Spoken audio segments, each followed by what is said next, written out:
Yes, good evening, my dear students. Good evening, all of you. കേൾക്കാൻ പറ്റുന്നുണ്ടോ? Can you hear me?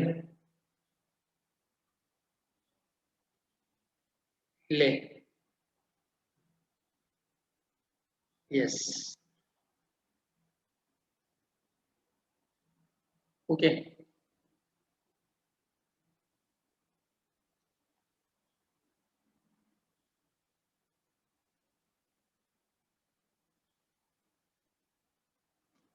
So,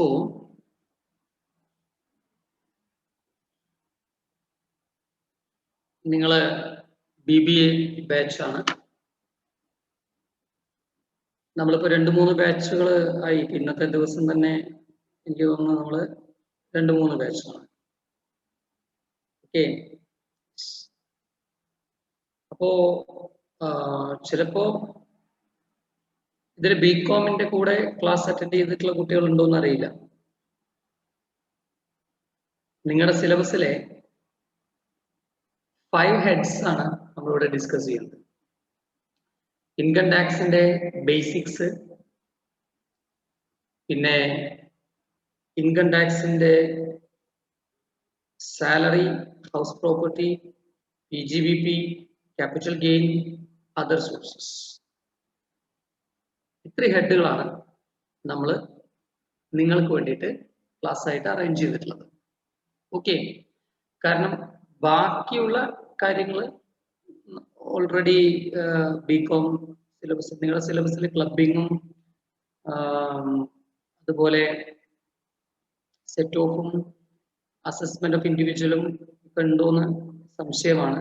syllabus ഉള്ളവരെ നോക്കിയാൽ അറിയാം. ചില ഇപ്പൊ ഞാൻ സിലബസ് പരിശോധിച്ചപ്പോ അതിലെ അതർ സോഴ്സ് വരെയാണ് ഹൈലൈറ്റ് ചെയ്ത് കണ്ടത്. അപ്പോ സപ്പോസ് അതിനുശേഷമുള്ള കാര്യങ്ങൾ ഇപ്പൊ നമ്മൾ ബികോമിന് എടുത്തുകൊണ്ടിരിക്കുന്നത് ക്ലബിംഗ്, സെറ്റ് ഓഫ്, അവിടുന്ന് അങ്ങോട്ടുള്ളതാണ്. അപ്പോ ആ ഭാഗങ്ങൾ ഇനിയും റിപ്പീറ്റ് ചെയ്യേണ്ട എന്നൊരു പ്ലാനാണ് നമുക്കുള്ളത്. നമ്മളിപ്പോ ചെയ്യുന്നത് basics, then salary, house property, PGBP, capital gain, other sources. ഇങ്ങനെ 5 ഹെഡുകളാണ് നമ്മൾ ഈ ക്ലാസ്സുകളിൽ പ്ലാൻ ചെയ്തിട്ടുള്ളത്. ഇത് നമ്മൾ ഒരു 6-7 ക്ലാസ്സിന് ഉള്ളിൽ ഈ കണ്ടന്റുകളെല്ലാം ഉൾക്കൊള്ളിച്ചുകൊണ്ട് 6-7 ക്ലാസ്സിനുള്ളിൽ കംപ്ലീറ്റ് ചെയ്യാനുള്ള ഒരു പ്ലാനിലാണ് നമ്മുടെ സിലബസും കാര്യങ്ങളൊക്കെ നമ്മൾ അറേഞ്ച് ചെയ്തിട്ടുള്ളത്.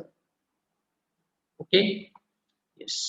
ഇപ്പോൾ ബികോമിന്റെ ക്ലാസ്സുകൾ നമ്മൾ തുടങ്ങിയിട്ട് 3 ദിവസത്തോളായി. അവർക്ക് ഇൻകം ടാക്സും GST ഉണ്ട്. അതിൽ ഇൻകം ടാക്സ് ഇനി 2 ക്ലാസ് കൂടി കഴിഞ്ഞാൽ അവരുടെ ഇൻകം ടാക്സ് കംപ്ലീറ്റ് ആവും.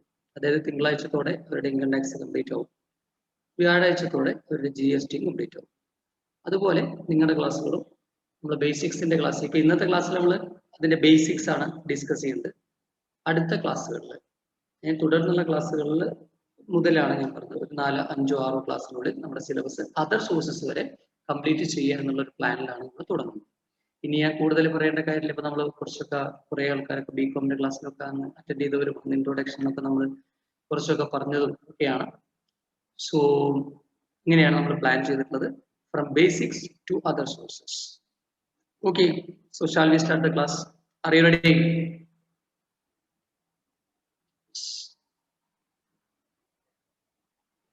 മക്കളെ നമുക്ക് തുടങ്ങാം അല്ലേ?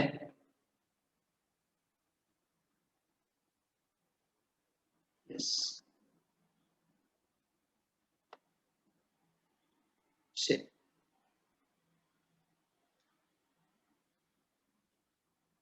ഇപ്പോ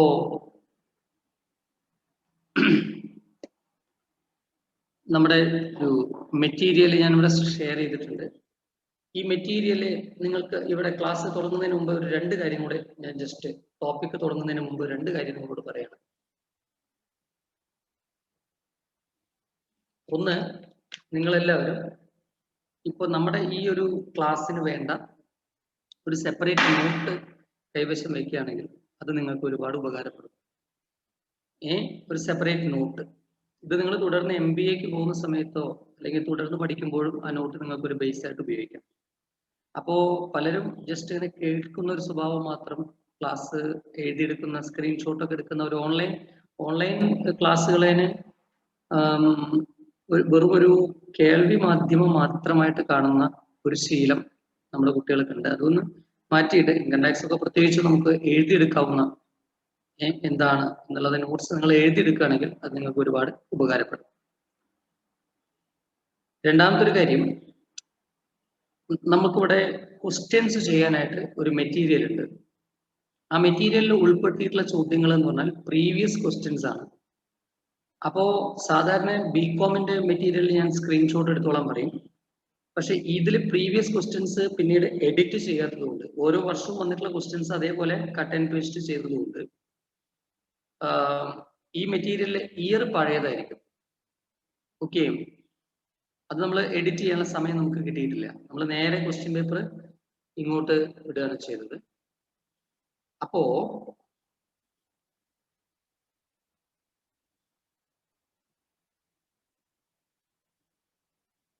അത് നമ്മൾ കട്ട് ആൻഡ് പേസ്റ്റ്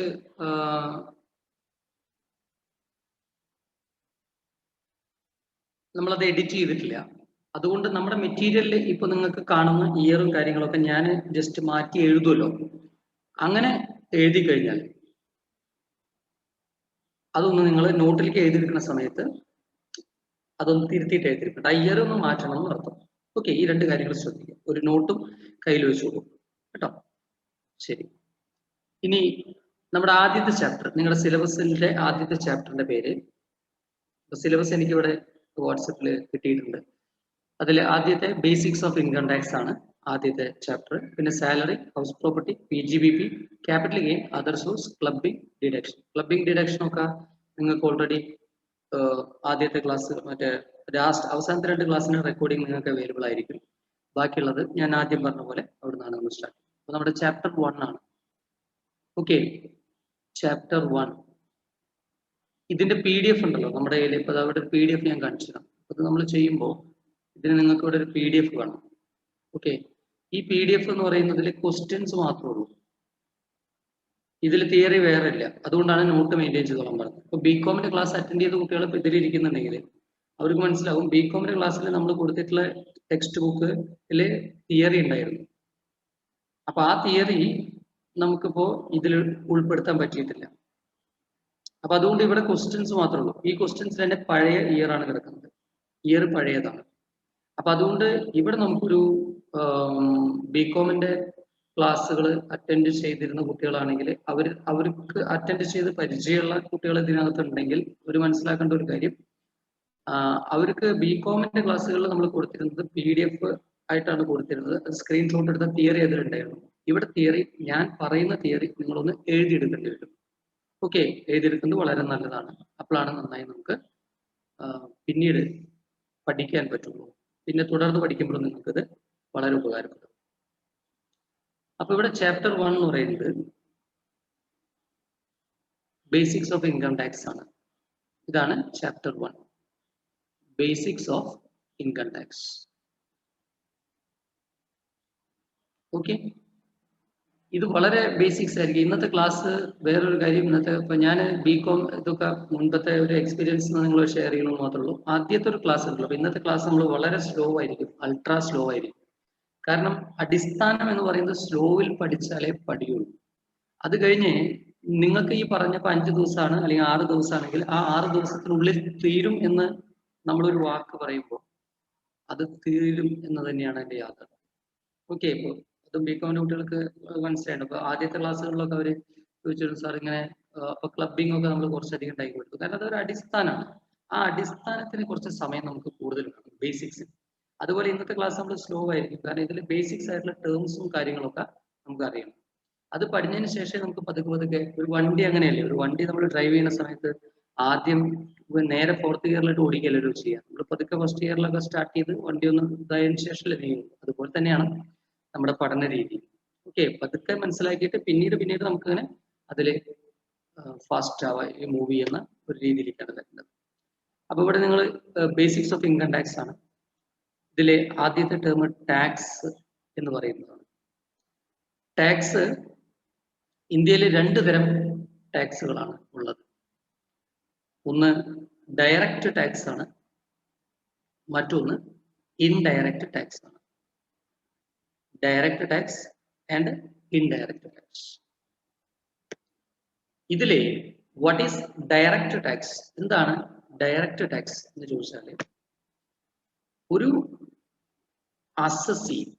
അസസി ആരാണെന്നുള്ളത് ഞാൻ പറയാം. അല്ലെങ്കിൽ ഒരു വ്യക്തി നേരിട്ട് ഗവൺമെന്റിലേക്ക് അടയ്ക്കുന്ന ടാക്സിനെയാണ് പ്രത്യക്ഷ നികുതി അല്ലെങ്കിൽ ഡയറക്റ്റ് ടാക്സ് എന്ന് പറയുന്നത്.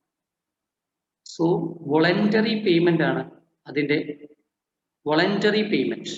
ഇതാണ് ഈ ഡയറക്റ്റ് ടാക്സിന്റെ ഫസ്റ്റ് ക്വാളിറ്റി.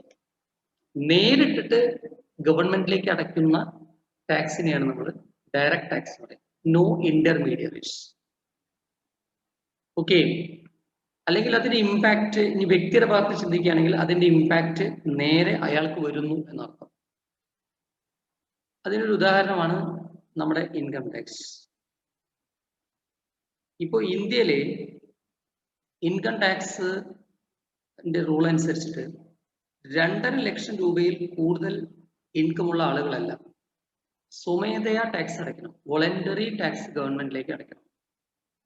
റിട്ടേൺ ഫയൽ ചെയ്യണം. ഓക്കെ. അല്ലാതെ അതിനൊരു മീഡിയേറ്ററോ അല്ലെങ്കിൽ ഒരു ഇന്റർമീഡിയറോ ഒന്നുമില്ല. നേരിട്ട് ഗവൺമെന്റിലേക്ക് ടാക്സ് അടയ്ക്കണം. അപ്പോ ഇത്തരം ടാക്സിനെയാണ് നമ്മൾ ഡയറക്റ്റ് ടാക്സ് അല്ലെങ്കിൽ വോളണ്ടറി ടാക്സ് എന്ന് പറയുന്നത്. ഓക്കെ. ഇന്ത്യയിൽ ഇപ്പോ ഡയറക്റ്റ് ടാക്സ് എന്ന് പറയുന്നത് ഇൻകം ടാക്സ് മാത്രമേ. ഇൻകം ടാക്സ് മാത്രമാണ് ഇപ്പോഴത്തെ ഡയറക്റ്റ് ടാക്സ്. ഇതിനെ കൺട്രോൾ ചെയ്യുന്ന body central board of direct taxes ആണ്. Central board of direct taxes. ഈ കൺട്രോൾ ചെയ്യാന്ന് പറഞ്ഞാൽ ഇതിന് വേണ്ട നിയമങ്ങൾ ഉണ്ടാക്കുന്നത് ഇതൊരു സർക്കാർ സ്ഥാപനമാണ്. ഈ central board of direct taxes എന്ന് പറയുന്നത് ഒരു സർക്കാർ സ്ഥാപനമാണ്. ഇതിന്റെ കീഴിലാണ് ഇന്ത്യയിലെ ഇൻകം ടാക്സ് ഓഫീസുകളുള്ളത്. ഇതിന്റെ കീഴിലാണ് ഇൻകം ടാക്സിലെ ഓഫീസർമാരുള്ളത്. നിങ്ങൾക്കൊക്കെ ഒരു UPSC പരീക്ഷയൊക്കെ പാസ്സാവാൻ പറ്റുകയാണെങ്കിൽ ഈ ഡിപ്പാർട്ട്മെന്റിൽ ജോലി കിട്ടാനുള്ള സാധ്യതയും ഉണ്ട്. Okay. Central board of direct taxes ആണ് ഈ ഡിപ്പാർട്ട്മെന്റിന്റെ പേര്. ഇതിന്റെ കീഴിൽ നമുക്ക് എല്ലാ സ്ഥലത്തും നമുക്ക് കാണാം. അപ്പൊ തൃശ്ശൂര് ഇൻകം ടാക്സിന്റെ ഓഫീസ് ഉണ്ട്.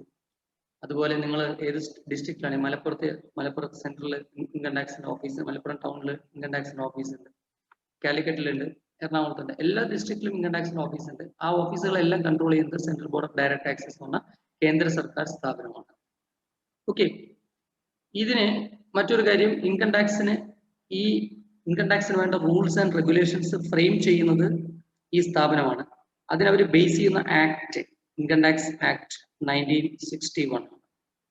ഇൻകം ടാക്സ് ആക്ട് 1961ന്റെ പ്രൊവിഷൻസിനെ ബേസ് ചെയ്തിട്ടാണ് central board of direct taxes എന്ന് പറഞ്ഞ സ്ഥാപനം ഇൻകം ടാക്സിനെ കൺട്രോൾ ചെയ്യുന്നത്. ഇത് ഒരു വ്യക്തി ഗവൺമെന്റിലേക്ക് നേരിട്ട് അടയ്ക്കേണ്ട ടാക്സ് ആണ്. ഓക്കെ. അതുകൊണ്ടാണ് അതിനെ ഡയറക്റ്റ് ടാക്സ് എന്ന് പറയുന്നത്. ഇൻകം ടാക്സ് മാത്രമാണ് ഇന്ത്യയിൽ ഡയറക്റ്റ് ടാക്സ് ആയിട്ട് ഇപ്പോൾ നിലനിൽക്കുന്നത്. ഇനി മറ്റൊന്ന് ഇൻഡയറക്റ്റ് ടാക്സസ് ആണ്.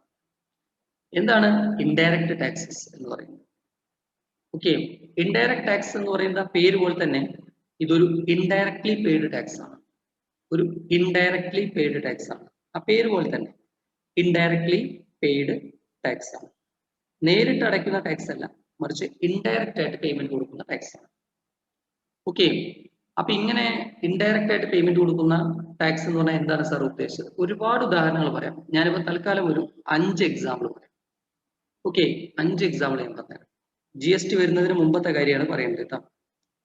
ഇത് നിങ്ങൾക്ക് പഠിക്കാനില്ല, GST നിങ്ങൾക്ക് പഠിക്കാനില്ല. അത് കാരണം കൊണ്ട് പിന്നെ ഇതിന്റെ ആവശ്യതയും വരുന്നില്ല. എന്നാൽ നിങ്ങൾ ജസ്റ്റ് അറിഞ്ഞിരിക്കാം. ഈ പേന, ഇപ്പൊ ഞാൻ എഴുതിക്കൊണ്ടിരിക്കുന്ന ഈ പേനല്ലേ, ഈ പേന ഞാൻ തൊട്ടടുത്ത് കടയിൽ നിന്ന് വാങ്ങിയതാണ്. ഓക്കെ. ഈ കടയിൽ നിന്ന് ഞാൻ ഈ പേന വാങ്ങുമ്പോൾ ഈ പേന ഞാൻ 20 രൂപ കൊടുത്തിട്ടാണ് വാങ്ങിയത്. അപ്പൊ ഈ പേനയുടെ പുറത്ത് എഴുതിയിട്ടുള്ളത് 20 രൂപ കൊടുത്തിട്ടുള്ള പേനയാണ് ഞാൻ വാങ്ങിയത്. ഈ പേനയുടെ മുകളിൽ എഴുതിയിട്ടുള്ളത് എന്താണ്? Maximum retail price inclusive of all taxes ആണ്. എല്ലാ ടാക്സും ഉൾപ്പെടെയുള്ള പ്രൈസ് ആണത്. അപ്പൊ എല്ലാ ടാക്സും ഉൾപ്പെടെയുള്ള പ്രൈസ് എന്ന് പറയുമ്പോൾ ഞാൻ പഴയ കാലഘട്ടത്തിൽ പറയുകയാണെങ്കിൽ അതിന് മീതെ സെയിൽസ് ടാക്സ് അടച്ചിട്ടുണ്ട്. ഈ സാധനത്തിന് മീതെ സെയിൽസ് ടാക്സ് അടച്ചിട്ടുണ്ട്. അത് സ്റ്റേറ്റ് ഗവൺമെന്റ് സെയിൽസ് ടാക്സ് ആവാം, സെൻട്രൽ ഗവൺമെന്റ് സെയിൽസ് ടാക്സ് ആവാം. ദെൻ ഇനിയിപ്പോ മറ്റൊരു എക്സാമ്പിൾ പറയാം. ഞാൻ ഈ മൊബൈൽ ഫോൺ വാങ്ങി. ഇത് just imagine that this is ഒരു ആപ്പിളിന്റെ ഫോണാണെന്ന് വിചാരിക്കാം. അപ്പൊ ആപ്പിളിന്റെ ഫോൺ ആണെങ്കിൽ ആപ്പിൾ കമ്പനി, ഐഫോൺ ആണെങ്കിൽ ആപ്പിൾ കമ്പനി ഒരു അമേരിക്കൻ കമ്പനിയാണ്. ഈ അമേരിക്കൻ കമ്പനിയുടെ ഫോണാണ് ഞാൻ വാങ്ങിയത്. ഓക്കെ, അമേരിക്കൻ കമ്പനി എന്ന് പറയുമ്പോൾ വിദേശ കമ്പനിയാണ്. അപ്പൊ ഈ ഫോണ് ഇവിടെ കൊണ്ടുവന്ന് ഇവിടെ വിൽക്കണമെങ്കിൽ അവര് ഈ ഇറക്കുമതി ചെയ്യണമെങ്കിൽ, ഇമ്പോർട്ട് ചെയ്യണമെങ്കിൽ അവര് കസ്റ്റംസ് ഡ്യൂട്ടി കൊടുക്കണം. അതായത് ഇന്ത്യൻ ഗവൺമെന്റിന് ഒരു ഡ്യൂട്ടി കൊടുക്കണം. ആ ഡ്യൂട്ടിയുടെ പേരാണ് കസ്റ്റംസ് ഡ്യൂട്ടി എന്ന് പറയുന്നത്. അപ്പൊ ഈ ഫോൺ അത് ഐഫോൺ ആണ്, ആപ്പിൾ കമ്പനിയുടെയാണ്. ആപ്പിൾ കമ്പനിയുടെ ആണെങ്കിൽ ആപ്പിൾ കമ്പനി വിദേശത്തുള്ള കമ്പനിയാണ്. അവർക്ക് ഇന്ത്യയിൽ ഈ സാധനം കൊണ്ടുവന്ന് വിൽക്കണമെങ്കിൽ കസ്റ്റംസ് ഡ്യൂട്ടി കൊടുക്കണം. അപ്പൊ ഞാൻ ഈ ഫോൺ വാങ്ങുമ്പോൾ ഞാൻ എന്ത് ചെയ്തു? ഇപ്പൊ ഞാൻ ഈ പേന വാങ്ങുമ്പോൾ അല്ലെങ്കിൽ ഈ ഫോൺ വാങ്ങുമ്പോൾ ഒക്കെ ഞാൻ നേരിട്ട് ഗവൺമെന്റിലേക്ക് ടാക്സ് കൊടുത്തിട്ടില്ല. പേന വാങ്ങുമ്പോൾ പേന കച്ചവടം ചെയ്യുന്ന കടക്കാരനാണ് ഞാൻ എന്ത് ചെയ്തിട്ടുള്ളത്? ടാക്സ് കൊടുത്തിട്ടുള്ളത്. ഞാൻ 20 റുപ്യ കടക്കാരന് കൊടുത്തു, കടക്കാരൻ ഇത് വാങ്ങിയിട്ട് ഗവൺമെന്റിന് കൊടുത്തു. ഞാൻ ആപ്പിളിന്റെ ഷോറൂമിൽ പൈസ അടച്ചു, ആ പൈസ നേരെ കൊണ്ടുപോയി ആപ്പിളിന്റെ ഷോറൂമുകാർ എന്ത് ചെയ്തു? ഗവൺമെന്റിലേക്ക് അടച്ചു. ഓക്കെ. അല്ലെങ്കിൽ ഒരു സിനിമ കാണാൻ പോയി. ഓക്കെ, ഒരു സിനിമ കാണാനായിട്ട് നമ്മൾ പോയി. സിനിമാ തിയേറ്ററിൽ ചെന്നു. സിനിമാ തിയേറ്ററിൽ ചെന്നിട്ട് ടിക്കറ്റ് എടുത്തു. ടിക്കറ്റ് എടുക്കുമ്പോൾ ഒരു ടിക്കറ്റിന് 100 രൂപയാണ്. അപ്പൊ 100 രൂപയില് അതിലെഴുതിയിട്ടുണ്ട് 90 രൂപ അതിന്റെ ചാർജാണ്, 10 റുപ്യ എന്റർടൈൻമെന്റ് ടാക്സ് ആണ്. എന്ത് ടാക്സ് ആണ്? എന്റർടൈൻമെന്റ് ടാക്സ് ആണ്. ഓക്കെ, അപ്പൊ ഇതൊരു ഇൻഡയറക്ട് ടാക്സ് ആണ്, എന്റർടൈൻമെന്റ് ടാക്സ് എന്ന് പറയുന്നത്. ഇതുപോലെ ഒരുപാടുണ്ട്. ഇപ്പൊ നിങ്ങൾ സ്കൂളിൽ പഠിക്കുന്നു, കോളേജിൽ പഠിക്കുന്നു. കോളേജിന്റെ ഫീസ് അടയ്ക്കുമ്പോൾ അവിടെ സർവീസ് ടാക്സ് വരുന്നുണ്ട്. അപ്പൊ കോളേജിന്റെ ഫീസ് നിങ്ങൾ അടയ്ക്കുന്ന സമയത്ത് ഈ കോളേജ് നിങ്ങളുടെ ഫീസിന്റെ കൂടെ സർവീസ് ടാക്സ് വാങ്ങിയിട്ട് ഇത് കൊണ്ടുപോയിട്ട് എന്ത് ചെയ്യുന്നു? ഗവൺമെന്റിലേക്ക് അടയ്ക്കും. അപ്പൊ ഈ പറഞ്ഞ എല്ലാ ടാക്സും, ഈ പേന വാങ്ങുമ്പോൾ കടക്കാരന് കൊടുത്ത പൈസ, ഫോൺ വാങ്ങുമ്പോൾ ഷോറൂമിൽ അടച്ച പൈസ, സിനിമ കാണുമ്പോൾ സിനിമാ തിയേറ്ററിൽ അടച്ച പൈസ, കോളേജിൽ പഠിക്കുമ്പോൾ കോളേജിൽ അടച്ച പൈസ, ഇതിലൊക്കെ ടാക്സ് ഉണ്ട്. ഈ ടാക്സ് ഒന്നും നമ്മൾ നേരിട്ട് ഗവൺമെന്റിലേക്ക് അടയ്ക്കുന്നില്ല, പകരം ഓരോ ഇന്റർമീഡിയറീസ് മുഖാന്തരം ഗവൺമെന്റിലേക്ക് അടയ്ക്കുന്നു. അതുകൊണ്ടാണ് ഇതിനെ നമ്മൾ ഇൻഡയറക്റ്റ് ടാക്സ് എന്ന് പറയുന്നത്. എന്താ പറയാ? ഇൻഡയറക്റ്റ് ടാക്സ് എന്ന് പറയും. ഇന്ന് ഈ ഇൻഡയറക്റ്റ് ടാക്സ്, ഇപ്പൊ നിങ്ങൾക്ക് GST കുറിച്ച് വിശദമായിട്ട് പഠിക്കാനില്ലാത്തതുകൊണ്ട് ഈ ഇൻഡയറക്റ്റ് ടാക്സുകൾ ഒക്കെ എടുത്തു കളഞ്ഞു. ഇതൊക്കെ പണ്ട് നിലനിന്നിരുന്ന ടാക്സുകളാണ്. ഇപ്പൊ അതെല്ലാം എടുത്തു കളഞ്ഞിട്ട് അതിന് പകരം GST ആയിട്ട് മാറ്റി. ഇപ്പൊ GST ഉണ്ട്, കസ്റ്റംസ് ഡ്യൂട്ടി ഉണ്ട്. GSTക്ക് പകരം നിങ്ങൾക്ക് കസ്റ്റംസ് ഡ്യൂട്ടി പഠിക്കാണ്ട് തോന്നും അല്ലെ? അപ്പൊ GST ഉണ്ട്, കസ്റ്റംസ് ഡ്യൂട്ടി ഉണ്ട്. അപ്പോ ഈ ഇതെല്ലാം എടുത്തു കളഞ്ഞിട്ട് അതിന് പകരം എന്താക്കി? ഒരു GST ഉണ്ട്, മറ്റൊരു കസ്റ്റംസ് ഡ്യൂട്ടി ഉണ്ട്. ബാക്കിയുള്ള ഇൻഡയറക്റ്റ് ടാക്സുകളൊക്കെ എടുത്തു കളഞ്ഞു. ഓക്കെ, ഈ ഇൻഡയറക്റ്റ് ടാക്സുകൾ എല്ലാം കൂടി ചേർന്നിട്ട് ഇവരെല്ലാം കൺട്രോൾ ചെയ്യുന്നത് central board of excise and customs എന്ന് പറഞ്ഞ സ്ഥാപനമാണ്. എക്സൈസ് ആൻഡ് കസ്റ്റംസ്, അതാണ് ഈ സ്ഥാപനത്തിന്റെ പേര്. Central board of excise and customs എന്നാണ് ആ സ്ഥാപനത്തിന്റെ പേര്. ഓക്കെ, അപ്പോ ഈ ഇൻഡയറക്റ്റ് ടാക്സ് ഇപ്പൊ നമുക്ക് പഠിക്കാനുള്ളത് ഡയറക്റ്റ് ടാക്സ് മാത്രമാണ് കേട്ടോ. Okay, yes. So boys and girls, listen one more time. ഇത്ര നേരം നമ്മൾ പറഞ്ഞ കാര്യം വളരെ സിമ്പിൾ ആണ്. ടാക്സ് രണ്ടായി തിരഞ്ഞെടുക്കാം. ഇനി ഒരു ചോദ്യം കൂടി ഉണ്ട്, സാർ എന്താണ് ടാക്സ്? ടാക്സ് എന്ന് പറഞ്ഞാല് ഇതിനെ ഞാൻ ഡിഫൈൻ ചെയ്യുന്നത് എങ്ങനെയാണ്? It is A primary source of okay income of the government. ഗവൺമെന്റിന്റെ ഒരു ഇൻകം ആണ്, ഗവൺമെന്റിന്റെ പ്രൈമറി സോഴ്സ് ഓഫ് ഇൻകം ആണ് ടാക്സ് എന്ന് പറയുന്നത്. ഗവൺമെന്റിന്റെ പ്രൈമറി സോഴ്സ് ഓഫ് ഇൻകം ആണ് ടാക്സ് എന്ന് പറയുന്നത്. ഓക്കെ, ഈ ടാക്സുകളെ നമുക്ക് രണ്ടായി തിരഞ്ഞെടുക്കാം. ഒരു ടാക്സ് പേരുടെ ഭാഗത്ത് ചിന്തിക്കുമ്പോൾ ഈ ടാക്സ് എന്ന് പറയുന്നത് ഒരു കമ്പൽസറി പേയ്മെന്റുമാണ്. ഓക്കെ, ശരി. അപ്പൊ നിങ്ങളുടെ ബേസിക്സ് ആയിട്ടുള്ള ഇപ്പൊ നിങ്ങൾക്ക് ഇത്രയും ശ്രദ്ധിച്ചാൽ നിങ്ങൾക്ക് 2 മാർക്ക് കിട്ടിക്കഴിഞ്ഞു കേട്ടോ. പരീക്ഷയ്ക്ക് 2 മാർക്ക് കിട്ടിക്കഴിഞ്ഞു. ഓക്കെ, ഒരു ക്വസ്റ്റ്യൻ ഷുവർ ആണ്, 2 മുതൽ 4 മാർക്ക് വരെ ഉറപ്പാണ്. What is the difference between direct tax and indirect tax? ഇനി നിങ്ങളുടെ ടെക്സ്റ്റിൽ ഇത് 2 കള്ളിയായിട്ട് വരച്ച് എഴുതിയിട്ടുണ്ടായിരിക്കും. Difference between direct tax and indirect tax എത്രയോ വർഷങ്ങളായിട്ട് സ്ഥിരമായി ചോദിക്കുന്ന ഒരു ചോദ്യം കൂടിയാണത്. So what is tax? Tax is the primary source of income of a government. Okay, it is a compulsory payment made by the citizen of a country. There are two types of taxes. One is direct taxes and another is indirect tax. Direct tax means when a person pays tax voluntarily to the government, it is known as direct tax. When a person pays indirectly to the government, then it is known as indirect tax. Okay. For example, ഈ direct tax ന്റെ example എന്ന് പറയുന്നത് income tax ആണ്. Income tax നെ control ചെയ്യുന്ന body Central Board of Direct Taxes ആണ്. ഇതിനെ control ചെയ്യുന്ന Act Income Tax Act 1961 ആണ്. Okay. പിന്നെ indirect tax ന് ഒരുപാട് എക്സാമ്പിൾ ഉണ്ട്. ഇന്നിപ്പോ രണ്ട് ഇൻകം ടാക്സ് ആണ് നമ്മുടെ നാട്ടിൽ, ഇൻഡയറക്ട് ടാക്സ് ആണ് നമ്മുടെ നാട്ടിലുള്ളത്. ഒന്ന് GST, മറ്റൊന്ന് customs duty. Okay, GST customs duty GST act 2017 പാസ്സാക്കിയത് കേട്ടോ. അത് നമുക്കിപ്പോ മാറ്റർ അല്ല, കാരണം നമുക്കത് പഠിക്കാനില്ല. അപ്പോൾ ഇത്രയാണ് രണ്ട് ടൈപ്പ് ടാക്സുകൾ വരുന്നത്. Is it clear boys and girls? മക്കളെ ഇതുവരെ പറഞ്ഞ കാര്യങ്ങൾ ക്ലിയർ ആണോ? വേഗം റെസ്പോണ്ട്. എന്റെ വോയിസ് ക്ലിയർ ആണോ? ഇപ്പൊ ഞാൻ പറഞ്ഞ കോൺസെപ്റ്റ് എല്ലാവർക്കും ക്ലിയർ ആണോ? ക്ലാസിഫിക്കേഷൻ എല്ലാവർക്കും മനസ്സിലായോ? Is it clear? നിങ്ങൾ ഈ പ്രാവശ്യം എഴുതിയെടുക്കുന്നത് നല്ലതാണ് കേട്ടോ. നിങ്ങൾ സ്ക്രീൻഷോട്ട് എടുക്കുകയാണെങ്കിൽ കൂടി അടുത്ത പ്രാവശ്യം നിങ്ങൾ എഴുതിയെടുത്തോളൂ. സ്ക്രീൻഷോട്ട് എടുത്ത് പിന്നീട് എഴുതിയെടുത്താലും മതി കേട്ടോ. ഓക്കെ, ശരി. എല്ലാ കുട്ടികളും പറഞ്ഞു സാർ ക്ലിയർ ആണ്. ക്ഷമയോടുകൂടി ശ്രദ്ധിച്ച് എല്ലാം മനസ്സിലാക്കിയാൽ നല്ല മാർക്ക് വാങ്ങാട്ടോ.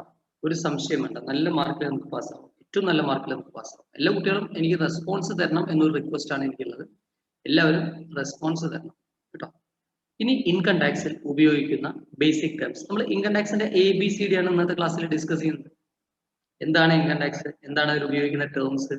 ഓക്കെ, ബേസിക് ടേംസ് ആണ് സാധാരണ രീതിയിൽ ഇൻകം ടാക്സിൽ ഉപയോഗിക്കുന്ന ബേസിക് ടേംസ്. ഈ ബേസിക് ടേംസ് പഠിക്കുമ്പോൾ ഞാൻ നിങ്ങൾക്ക് ഓരോ ടേംസ് എന്താണെന്നും പറഞ്ഞുതരും. പിന്നെ ആ ടേംസിന് കുറച്ച് എക്സാമ്പിളും പറഞ്ഞുതരും. എന്നിട്ട് അതൊന്ന് ചില ക്വസ്റ്റ്യൻസ് ചോദിക്കും. ആ ക്വസ്റ്റ്യൻസ് ഇവിടെ എഴുതി വെച്ചിട്ടുള്ളത് പ്രീവിയസ് ക്വസ്റ്റ്യൻ പേപ്പേഴ്സ് ആണ്.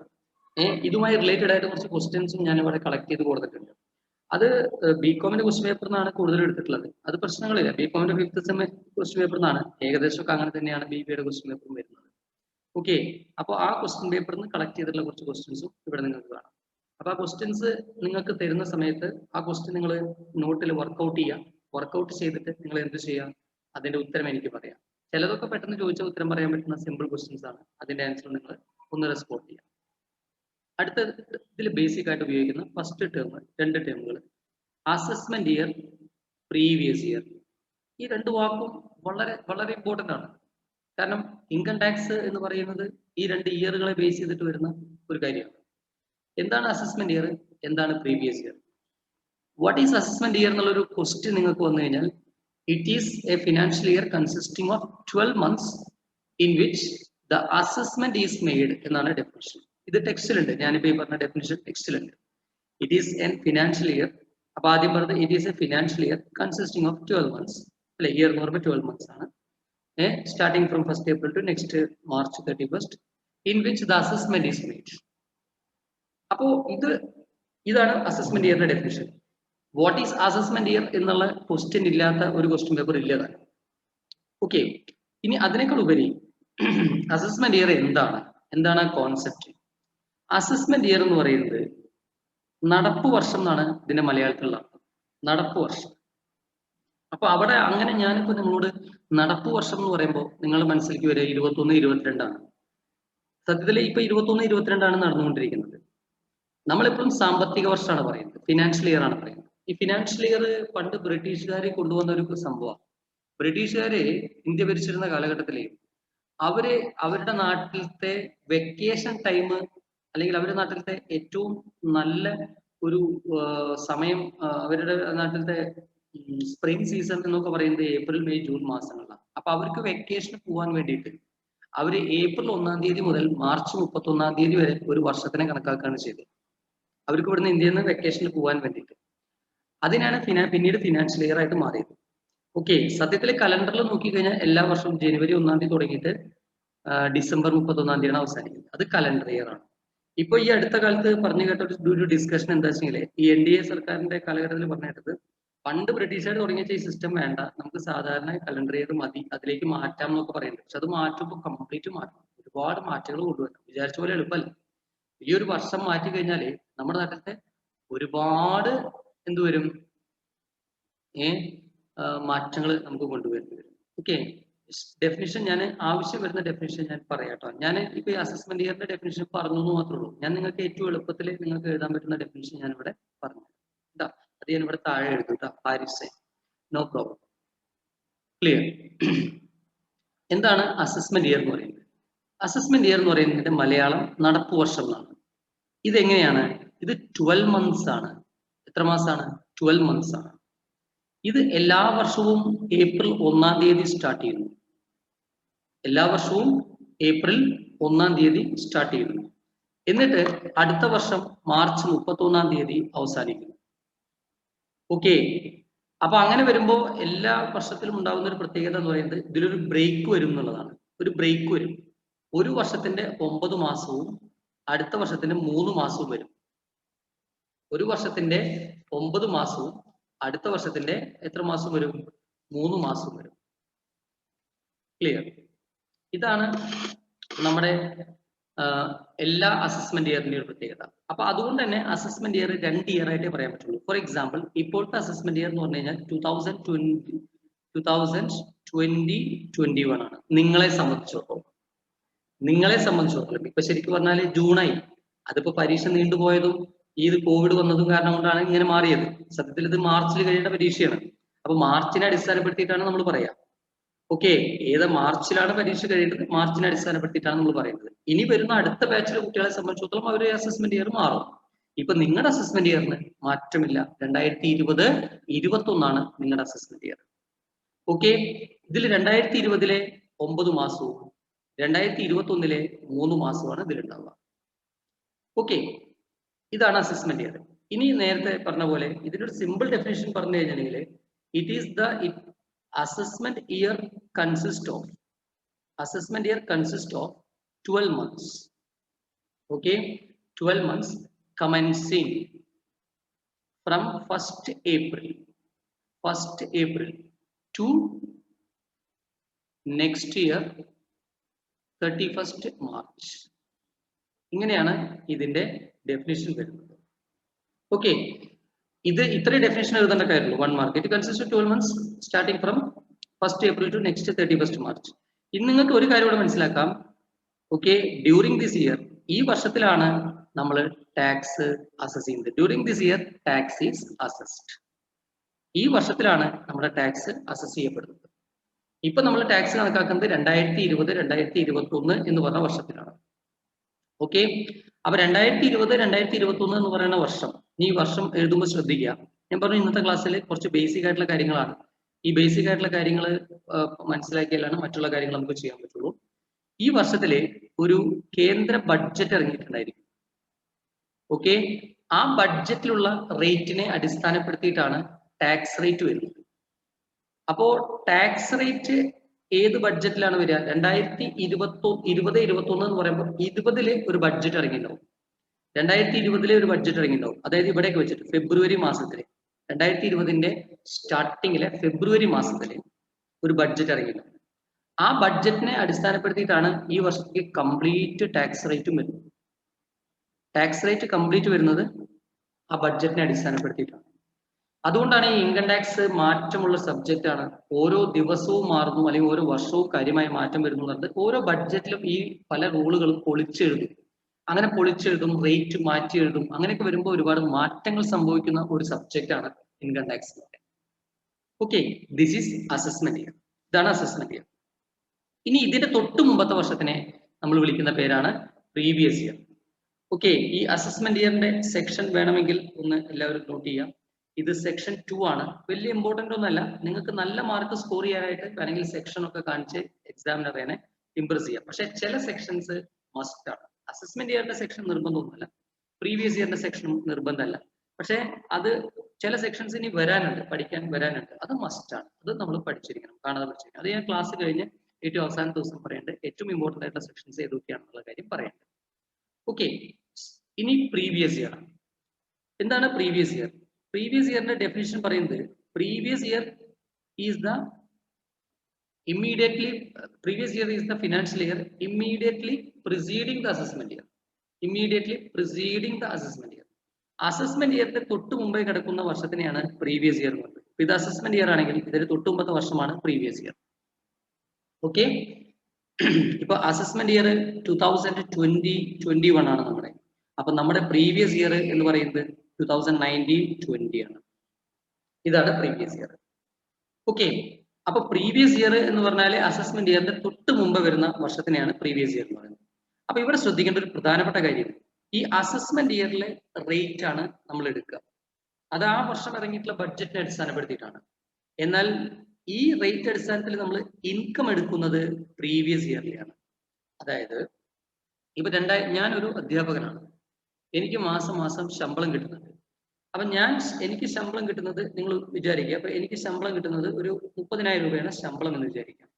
ഈ 30,000 രൂപ ശമ്പളം എന്ന് പറയുമ്പോൾ 30,000 × 12 എന്ന് വെച്ചാൽ 3,60,000 ആണ് എന്റെ ശമ്പളം. ഓക്കെ, ഈ വർഷം വന്നപ്പോ അത് 40,000 രൂപയായിട്ട് കൂടി എന്ന് വിചാരിക്കാം. 40,000 × 12 അത് 4,80,000 ആയിട്ട് കൂടി എന്ന് വിചാരിക്കാം. ഇവിടെ ഞാൻ ടാക്സ് അടയ്ക്കേണ്ടത്, അതായത് 2020-21 എന്ന് പറഞ്ഞ വർഷത്തിൽ എനിക്ക് 40,000 ആണ് ശമ്പളം കേട്ടോ. 2019-20 എന്ന് പറഞ്ഞ വർഷത്തിൽ എന്റെ ശമ്പളം എത്രയാണ്? 30,000 ആണ്. ഇനി ചോദ്യം, 2020-21 എന്ന് പറഞ്ഞ വർഷത്തിൽ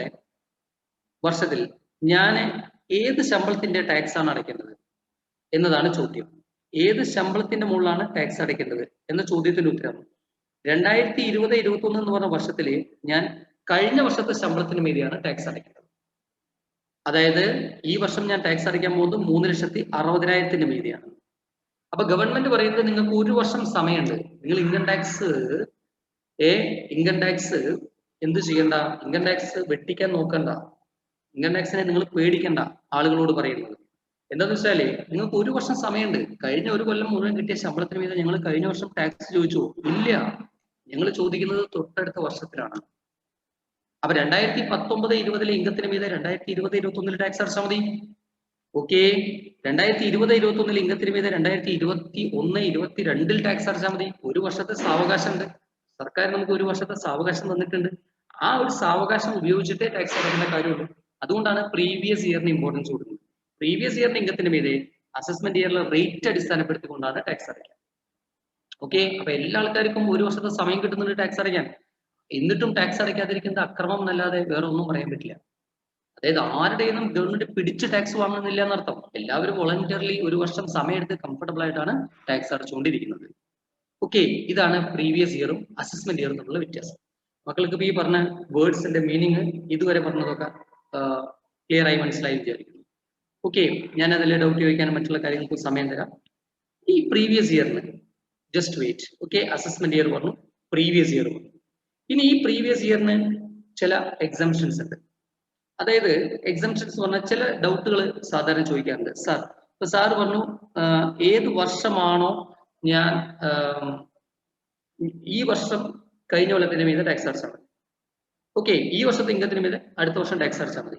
അപ്പൊ ഇവിടെ ഒരു ഡൗട്ട് വരിക, സ്വാഭാവികമായിട്ടും ഒരു ഡൗട്ട് വരിക, ഒരാൾ പുതിയ ബിസിനസ് തുടങ്ങുകയാണെങ്കിലോ?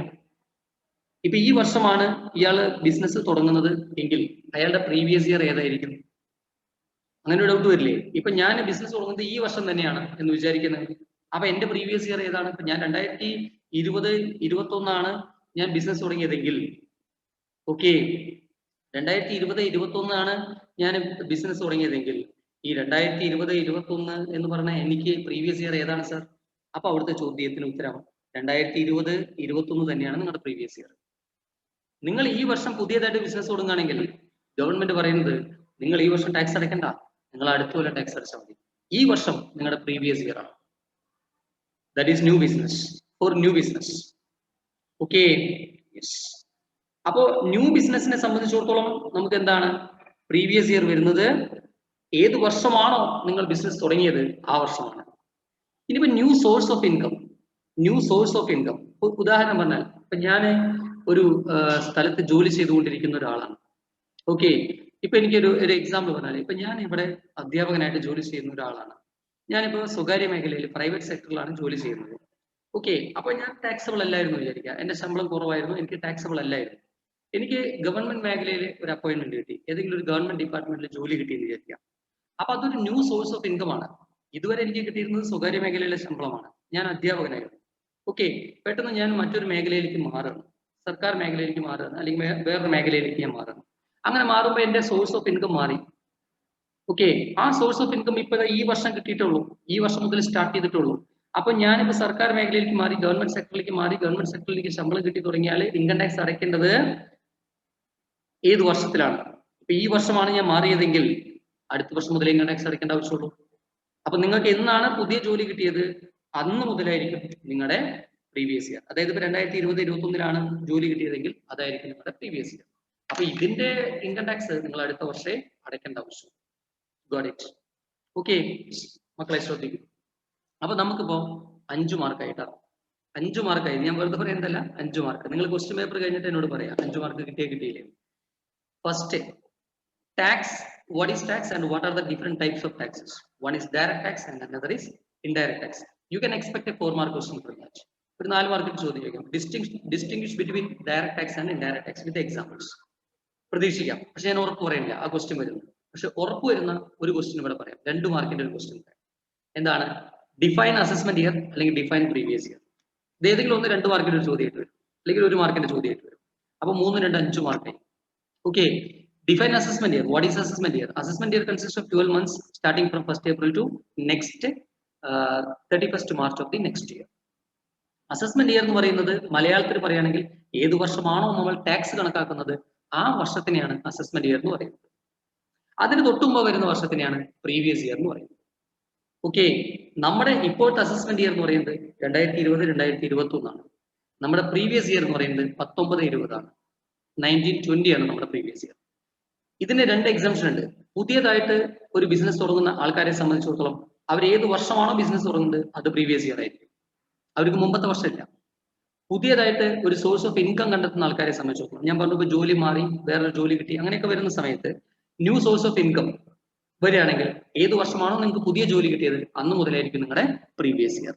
ഓക്കെ, ഇത്രയും കാര്യങ്ങളാണ് അസസ്മെന്റ് ഇയറിലും പ്രീവിയസ് ഇയറിലും പറയാനുള്ളത്. Is it clear? Yes or no? ഇതുവരെ പറഞ്ഞ കാര്യങ്ങൾ മനസ്സിലായ കുട്ടികളെ? Yes or no?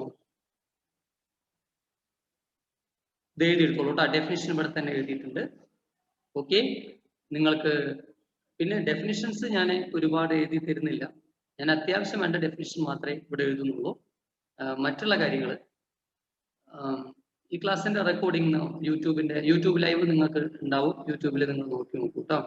അല്ലെങ്കിൽ യൂട്യൂബ് ലൈവോ അല്ലെങ്കിൽ അത് ഹാരിസ് സാറെ കോൺടാക്ട് ചെയ്ത് കഴിഞ്ഞാൽ അതിന്റെ ഡീറ്റെയിൽസ് അറിയാൻ പറ്റും. ഓക്കെ കുട്ടികളെ, ഓക്കെ അല്ലേ? നോട്ട് ചെയ്തല്ലോ അല്ലേ മക്കളെ? Yes or no? യെസ്. നിങ്ങൾ ഈ ഡയഗ്രം വരച്ചിട്ട് കഴിയുമെങ്കിൽ ഡയഗ്രം വരച്ചിട്ട് ഒന്ന് നോട്ട് ചെയ്തോളൂ കേട്ടോ. ശരി, അടുത്ത കാര്യം. ശരി, നോട്ട് ചെയ്ത് കഴിഞ്ഞാൽ കഴിയുമ്പോൾ ഞാൻ അടുത്ത പേജിലേക്ക് മാറുകയാണ്.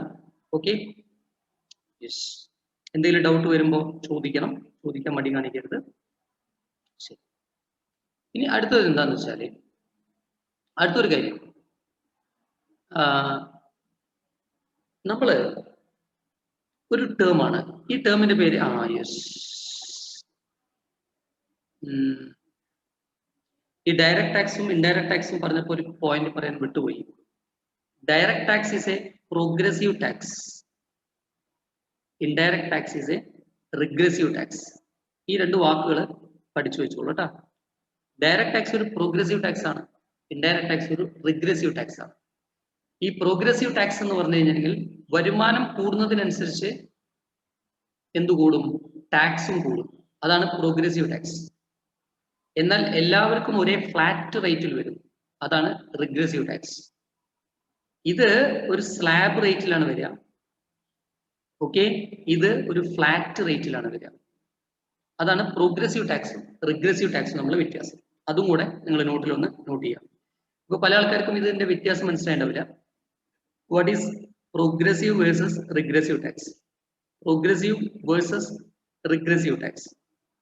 പ്രോഗ്രസീവും റിഗ്രസീവും തമ്മിലുള്ള വ്യത്യാസം എന്താണ്? നിങ്ങൾക്ക് അങ്ങനെ ഒരുപാട് ഡീറ്റെയിൽ ആയിട്ട് ഇതിനെക്കുറിച്ച് ചോദിക്കുന്നില്ല. ഇത് എക്സാമിനെ സംബന്ധിച്ചിടത്തോളം ഒരു ഇമ്പോർട്ടന്റ് ആയിട്ടുള്ള ടേം ഒന്നല്ല. പക്ഷെ ഇത് നിങ്ങൾക്ക് നോളജിന്റെ വേണ്ടിയിട്ട് not an important term as far as the examination is concerned, this is not an important term. പക്ഷെ ഇതൊരു സ്ലാബ് റേറ്റിലാണ് വരിക, ഇത് ഫ്ലാറ്റ് റേറ്റിലാണ് വരിക. ഇത് നിങ്ങളുടെ നോളജിന് വേണ്ടിയിട്ട് മാത്രം പറയുന്നതാണ് കേട്ടോ. ഇതൊരു പരീക്ഷ ക്വസ്റ്റ്യൻ പേപ്പറിൽ ഞാൻ കണ്ടിട്ടില്ല. സിയുടെ CMA ഒക്കെ കണ്ടിട്ടുണ്ടെങ്കിലും BCOM-നും അങ്ങനെ കണ്ടിട്ടില്ല. സ്ലാബ് റേറ്റ് ആണ്, മറ്റേതാണെങ്കിൽ ഫ്ലാറ്റ് റേറ്റ് ആണ് വരിക.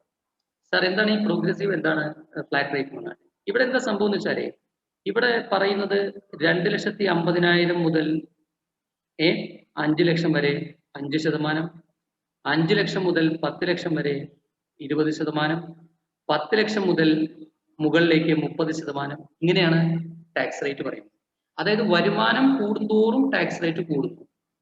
അതാണ് പ്രോഗ്രസീവ് ടാക്സ്. അപ്പൊ എന്തൊരു ഗുണം എന്ന് വെച്ചാല് ഇപ്പോ ഇന്ത്യയില് ഇത് എക്സാം പോയിന്റ് ഓഫ് വ്യൂ അല്ല പറയുന്നത്. ഇത് നിങ്ങൾക്ക് നാളെ ഒരു ഇന്റർവ്യൂ അറ്റൻഡ് ചെയ്യുമ്പോഴോ അല്ലെങ്കിൽ ഒരു അഡ്വാൻസ്ഡ് ആയിട്ടുള്ള MBA CMA പോലത്തെ കോഴ്സുകൾക്കൊക്കെ പോകുമ്പോൾ ഉപകാരപ്പെടും. പ്രത്യേകിച്ച് MBA-ക്കൊക്കെ പോകുമ്പോഴേ സെമിനാറൊക്കെ എടുക്കേണ്ടി വരില്ലേ, അവിടെയൊക്കെ ഇത്തരം ചോദ്യങ്ങൾ വലിയ ഇമ്പോർട്ടന്റ് ആണ്. കാരണം MBA എന്ന് പറയുന്നത് പെർഫോമൻസ് ബേസ്ഡ് കോഴ്സാണ്, നോളജ് ബേസിനേക്കാൾ കൂടുതൽ പെർഫോമൻസ്. അപ്പൊ അവിടെയൊക്കെ നമുക്ക് കറക്റ്റ് ആയിട്ട് കാര്യങ്ങൾ പറയാൻ പറ്റി കഴിഞ്ഞാൽ അവിടെയാണ് ജോലി കിട്ടുന്നത്. ക്യാമ്പസ് ഇന്റർവ്യൂ ഒക്കെ ഉണ്ടാവും. അപ്പൊ അവിടേക്ക് ഇത്തരം ചോദ്യങ്ങൾ പ്രതീക്ഷിക്കും. എന്ന് വെച്ചാൽ പ്രോഗ്രസീവ് എന്ന് പറഞ്ഞാലേ ഞാൻ ഇതിനെ വിളിക്കുന്ന പേര് റോബിൻഹുഡ് ടാക്സ് എന്ന് വിളിക്കും. Robin Hood tax. റോബിൻഹുഡ് എന്നുള്ള ഒരു കഥാപാത്രത്തിനെ നിങ്ങൾ കേട്ടിട്ടുണ്ടോന്ന് അറിയില്ല. ഞാനിത് എന്റെ വ്യക്തിപരമായിട്ട് പറഞ്ഞ ഒരു അഭിപ്രായമാണ്. ഈ ഇൻകം ടാക്സ് ഒരു റോബിൻഹുഡ് ടാക്സ് ആണെന്ന് പറയും, ക്ലാസ്സിൽ പറയാറുണ്ട്. എന്താ ഈ റോബിൻഹുഡിന്റെ കാര്യം പറയാൻ കാരണം വെച്ചെങ്കിൽ നിങ്ങൾ കേട്ടിട്ടുണ്ടോന്ന് അറിയില്ല. ഈ റോബിൻഹുഡ് എന്ന് പറയുന്നത് ഒളിവർ ട്വിസ്റ്റ് എന്ന് പറഞ്ഞ ഒരു എഴുത്തുകാരന്റെ ഒരു കഥാപാത്രമാണ്. ഈ റോബിൻഹുഡിന്റെ ഒരു സ്വഭാവം എന്തായിരുന്നു വെച്ചാല് അയാള് പണമുള്ള ആൾക്കാരെ കൊള്ളടിച്ചിട്ട് ആ പണം കൊണ്ടുവന്നിട്ട് ആ നാട്ടിലെ ഏറ്റവും പാവപ്പെട്ട ആൾക്കാർക്ക് കൊടുത്തിരുന്ന ഒരു കള്ളനാണ് റോബിൻഹുഡ്. പണമുള്ള ആൾക്കാരെ കൊള്ളടിക്കും, എന്നിട്ട് ആ പൈസ കൊണ്ടുവന്നിട്ട് പാവപ്പെട്ട ആൾക്കാർക്ക് വീതിച്ചു കൊടുക്കും. അതായിരുന്നു റോബിൻഹുഡിന്റെ ഒരു നേച്ചർ. ഈ ഇൻകം ടാക്സും ഒരു പരിധിവരെ അങ്ങനെയാണ്. ധാരാളം പണമുള്ള ആൾക്കാരെ പരമാവധി ടാക്സ് കളക്ട് ചെയ്യും. എന്നിട്ട് അത് താഴെത്തട്ടില് അടിസ്ഥാന സൗകര്യം പോലും കിട്ടാത്ത ആൾക്കാരെ വെൽഫെയറിന് വേണ്ടിയിട്ട് ഉപയോഗിക്കും. അപ്പൊ സത്യത്തിൽ റോബിൻഹുഡിന്റെ റോൾ ഇവിടെ കൈകാര്യം ചെയ്യുന്നത് ഗവൺമെന്റാന്ന് മാത്രം. ഓക്കെ, അതായത് ഇവിടെ എന്താ സംഭവിക്കുന്നത് വെച്ചെങ്കിലേ ഇൻകം ടാക്സ് അടയ്ക്കുന്ന ഇന്ത്യയിലെ ഇൻകം ടാക്സ് അടയ്ക്കുന്ന അത് എത്ര ശതമാനം ആൾക്കാരുണ്ടാവും? 130 കോടി ജനങ്ങളിൽ എത്ര ആൾക്കാർ ഇൻകം ടാക്സ് അടയ്ക്കുന്നുണ്ടാവും എന്ന് ചോദിച്ചു കഴിഞ്ഞാൽ ഒരു 10% താഴെ ആൾക്കാർ മാത്രമേ ഇന്ത്യയിൽ ഇൻകം ടാക്സ് അടയ്ക്കുന്നുള്ളൂ. പക്ഷെ ഈ 10% ആൾക്കാർ ഇൻകം ടാക്സ് അടയ്ക്കുമ്പോൾ ടോട്ടൽ വരുമാനത്തിന്റെ ഏകദേശം 50%-ഓളം ഇവരുടെ കയ്യിൽ നിന്നാണ് വരുന്നത്. അപ്പൊ ഇൻകം ടാക്സ് അടയ്ക്കുന്ന പ്രധാനപ്പെട്ട ആൾക്കാർ ആരാന്ന് ചോദിച്ചാല് ഇന്ത്യയിലെ ഏറ്റവും കൂടുതൽ വരുമാനമുള്ള വമ്പൻ ബിസിനസ്സുകാര്, അതായത് അംബാനി, അദാനി, ടാറ്റ, ബിർള പോലത്തെ ആൾക്കാര്. പിന്നെ വളരെയധികം വരുമാനമുള്ള ഫിലിം ആക്ടേഴ്സ്, പിന്നെ വളരെയധികം വരുമാനമുള്ള ക്രിക്കറ്റ് പ്ലെയേഴ്സ്, ഇവരൊക്കെയാണ് ഏറ്റവും കൂടുതൽ ഇൻകം ടാക്സ് അടയ്ക്കുന്നത്. ഇപ്പോൾ നമ്മളെ പോലത്തെ സാധാരണക്കാരില് നിങ്ങളുടെ നാട്ടിൽ നിങ്ങൾ ഒരു 100 ആളെ എടുത്തു കഴിഞ്ഞാൽ അതിൽ 10-ൽ താഴെ ആൾക്കാർ മാത്രമേ ഇൻകം ടാക്സ് അടയ്ക്കുന്നവരുണ്ടാവുള്ളൂ. ഇപ്പോഴത്തെ കാലത്ത് പാൻ കാർഡൊക്കെ എല്ലാവരും എടുത്തു വെച്ചിട്ടുണ്ടാവും, പക്ഷെ ടാക്സ് റിട്ടേൺ അടയ്ക്കുന്നവർ വളരെ കുറവായിരിക്കും. അതിന്റെ കാരണം ഇൻകം ടാക്സ് ഒരു ടോപ്പ് ലെയർ ടാക്സ് ആണ്. അതായത് വരുമാനം കൂടിയ ആൾക്കാരെ മാത്രം ബാധിക്കുന്ന ഒരു ടാക്സ് ആണ് ഇൻകം ടാക്സ്. അത് തന്നെ വരുമാനം കൂടുന്നതിന് പ്രൊപ്പോർഷനേറ്റ് ആയിട്ട് ഇൻകം ടാക്സ് കൂടിക്കൊണ്ടിരിക്കുന്നു. അപ്പൊ ഗവൺമെന്റ് എന്താ ചെയ്യുന്നത് വെച്ചെങ്കില് ഗവൺമെന്റ് ചെയ്യുന്നത്, ഇത് നമ്മുടെ രാജ്യമാണ്. ഇപ്പൊ ഞാൻ വരച്ച ഈ ഒരു ടേബിളിൽ ഈ ഒരു സ്ക്വയർ ഇല്ലേ, ഇത് നമ്മുടെ രാജ്യമാണെന്ന് വിചാരിക്കാം. ഇതിന്റെ ഈ ഒരു ഇത്രയും ഒരു ഏരിയയിലുള്ള ആൾക്കാരുണ്ട്. ഈ ഏരിയയിലുള്ള ആൾക്കാര് വളരെ റിച്ച് ആണ്, അവര് കണ്ടമാനം കാശുണ്ട്. അപ്പൊ ഈ റിച്ച് ആയിട്ടുള്ള ആൾക്കാരെ ഗവൺമെന്റ് ഇൻകം ടാക്സ് വഴി പൊക്കുകയാണ്.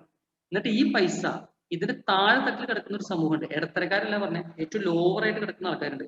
ഇവരെന്ന് പറഞ്ഞു കഴിഞ്ഞാൽ സ്വന്തമായി വീടില്ലാത്തവരും, സ്വന്തമായി പഠിക്കാൻ സ്കൂളില്ലാത്തവരും, പൈസ ഇല്ലാത്തവരും, അല്ലെങ്കിൽ കോവിഡ് വാക്സിന് എടുക്കാൻ പൈസ ഇല്ലാത്തവരും, കോവിഡ് ട്രീറ്റ്മെന്റ് ഓരോ കാര്യങ്ങൾക്കും തീരെ കാശില്ലാത്ത ആൾക്കാരാണ്. ഈ ടാക്സ് കൊണ്ടുവന്നിട്ട് ഇവിടെ ഉപയോഗിക്കുകയാണ് സത്യത്തിൽ ഗവൺമെന്റ് ഇപ്പൊ ചെയ്തുകൊണ്ടിരിക്കുന്ന കാര്യം.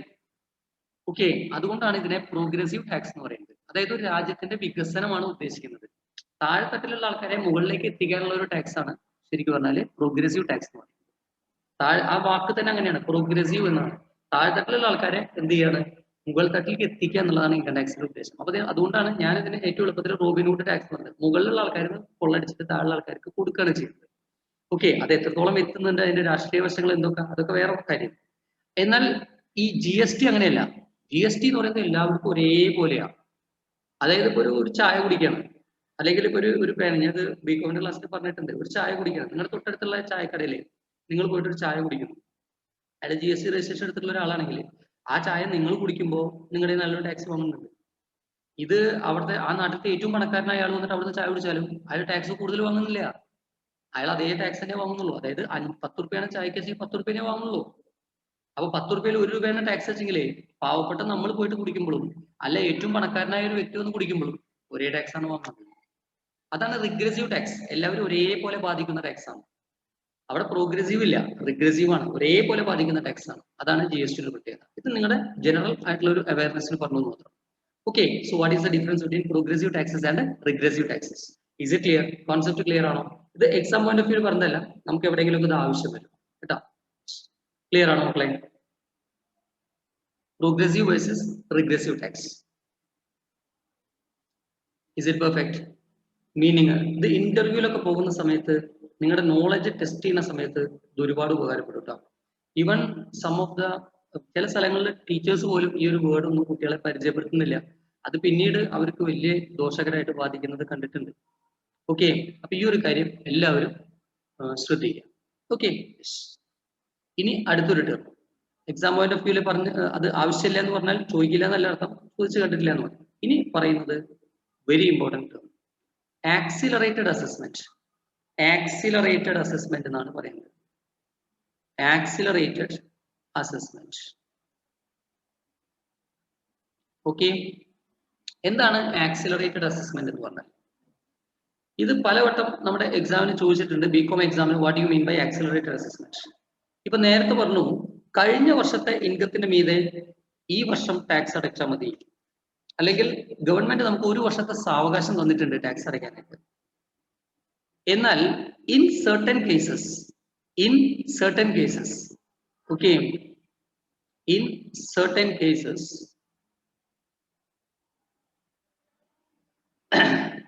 assessment is to be done. Assessment is done in the same year, in the same previous year itself. ചില പ്രത്യേക സാഹചര്യങ്ങളിൽ അസസ്മെന്റ് എന്ന് പറയുന്നത് അതാത് വർഷം തന്നെ ചെയ്യും. ഇപ്പൊ നേരത്തെ നമ്മൾ എന്താ പറഞ്ഞേ? അസസ്മെന്റിന് ഒരു വർഷത്തെ സാവകാശം ഉണ്ടെന്നാണ് പറഞ്ഞത്.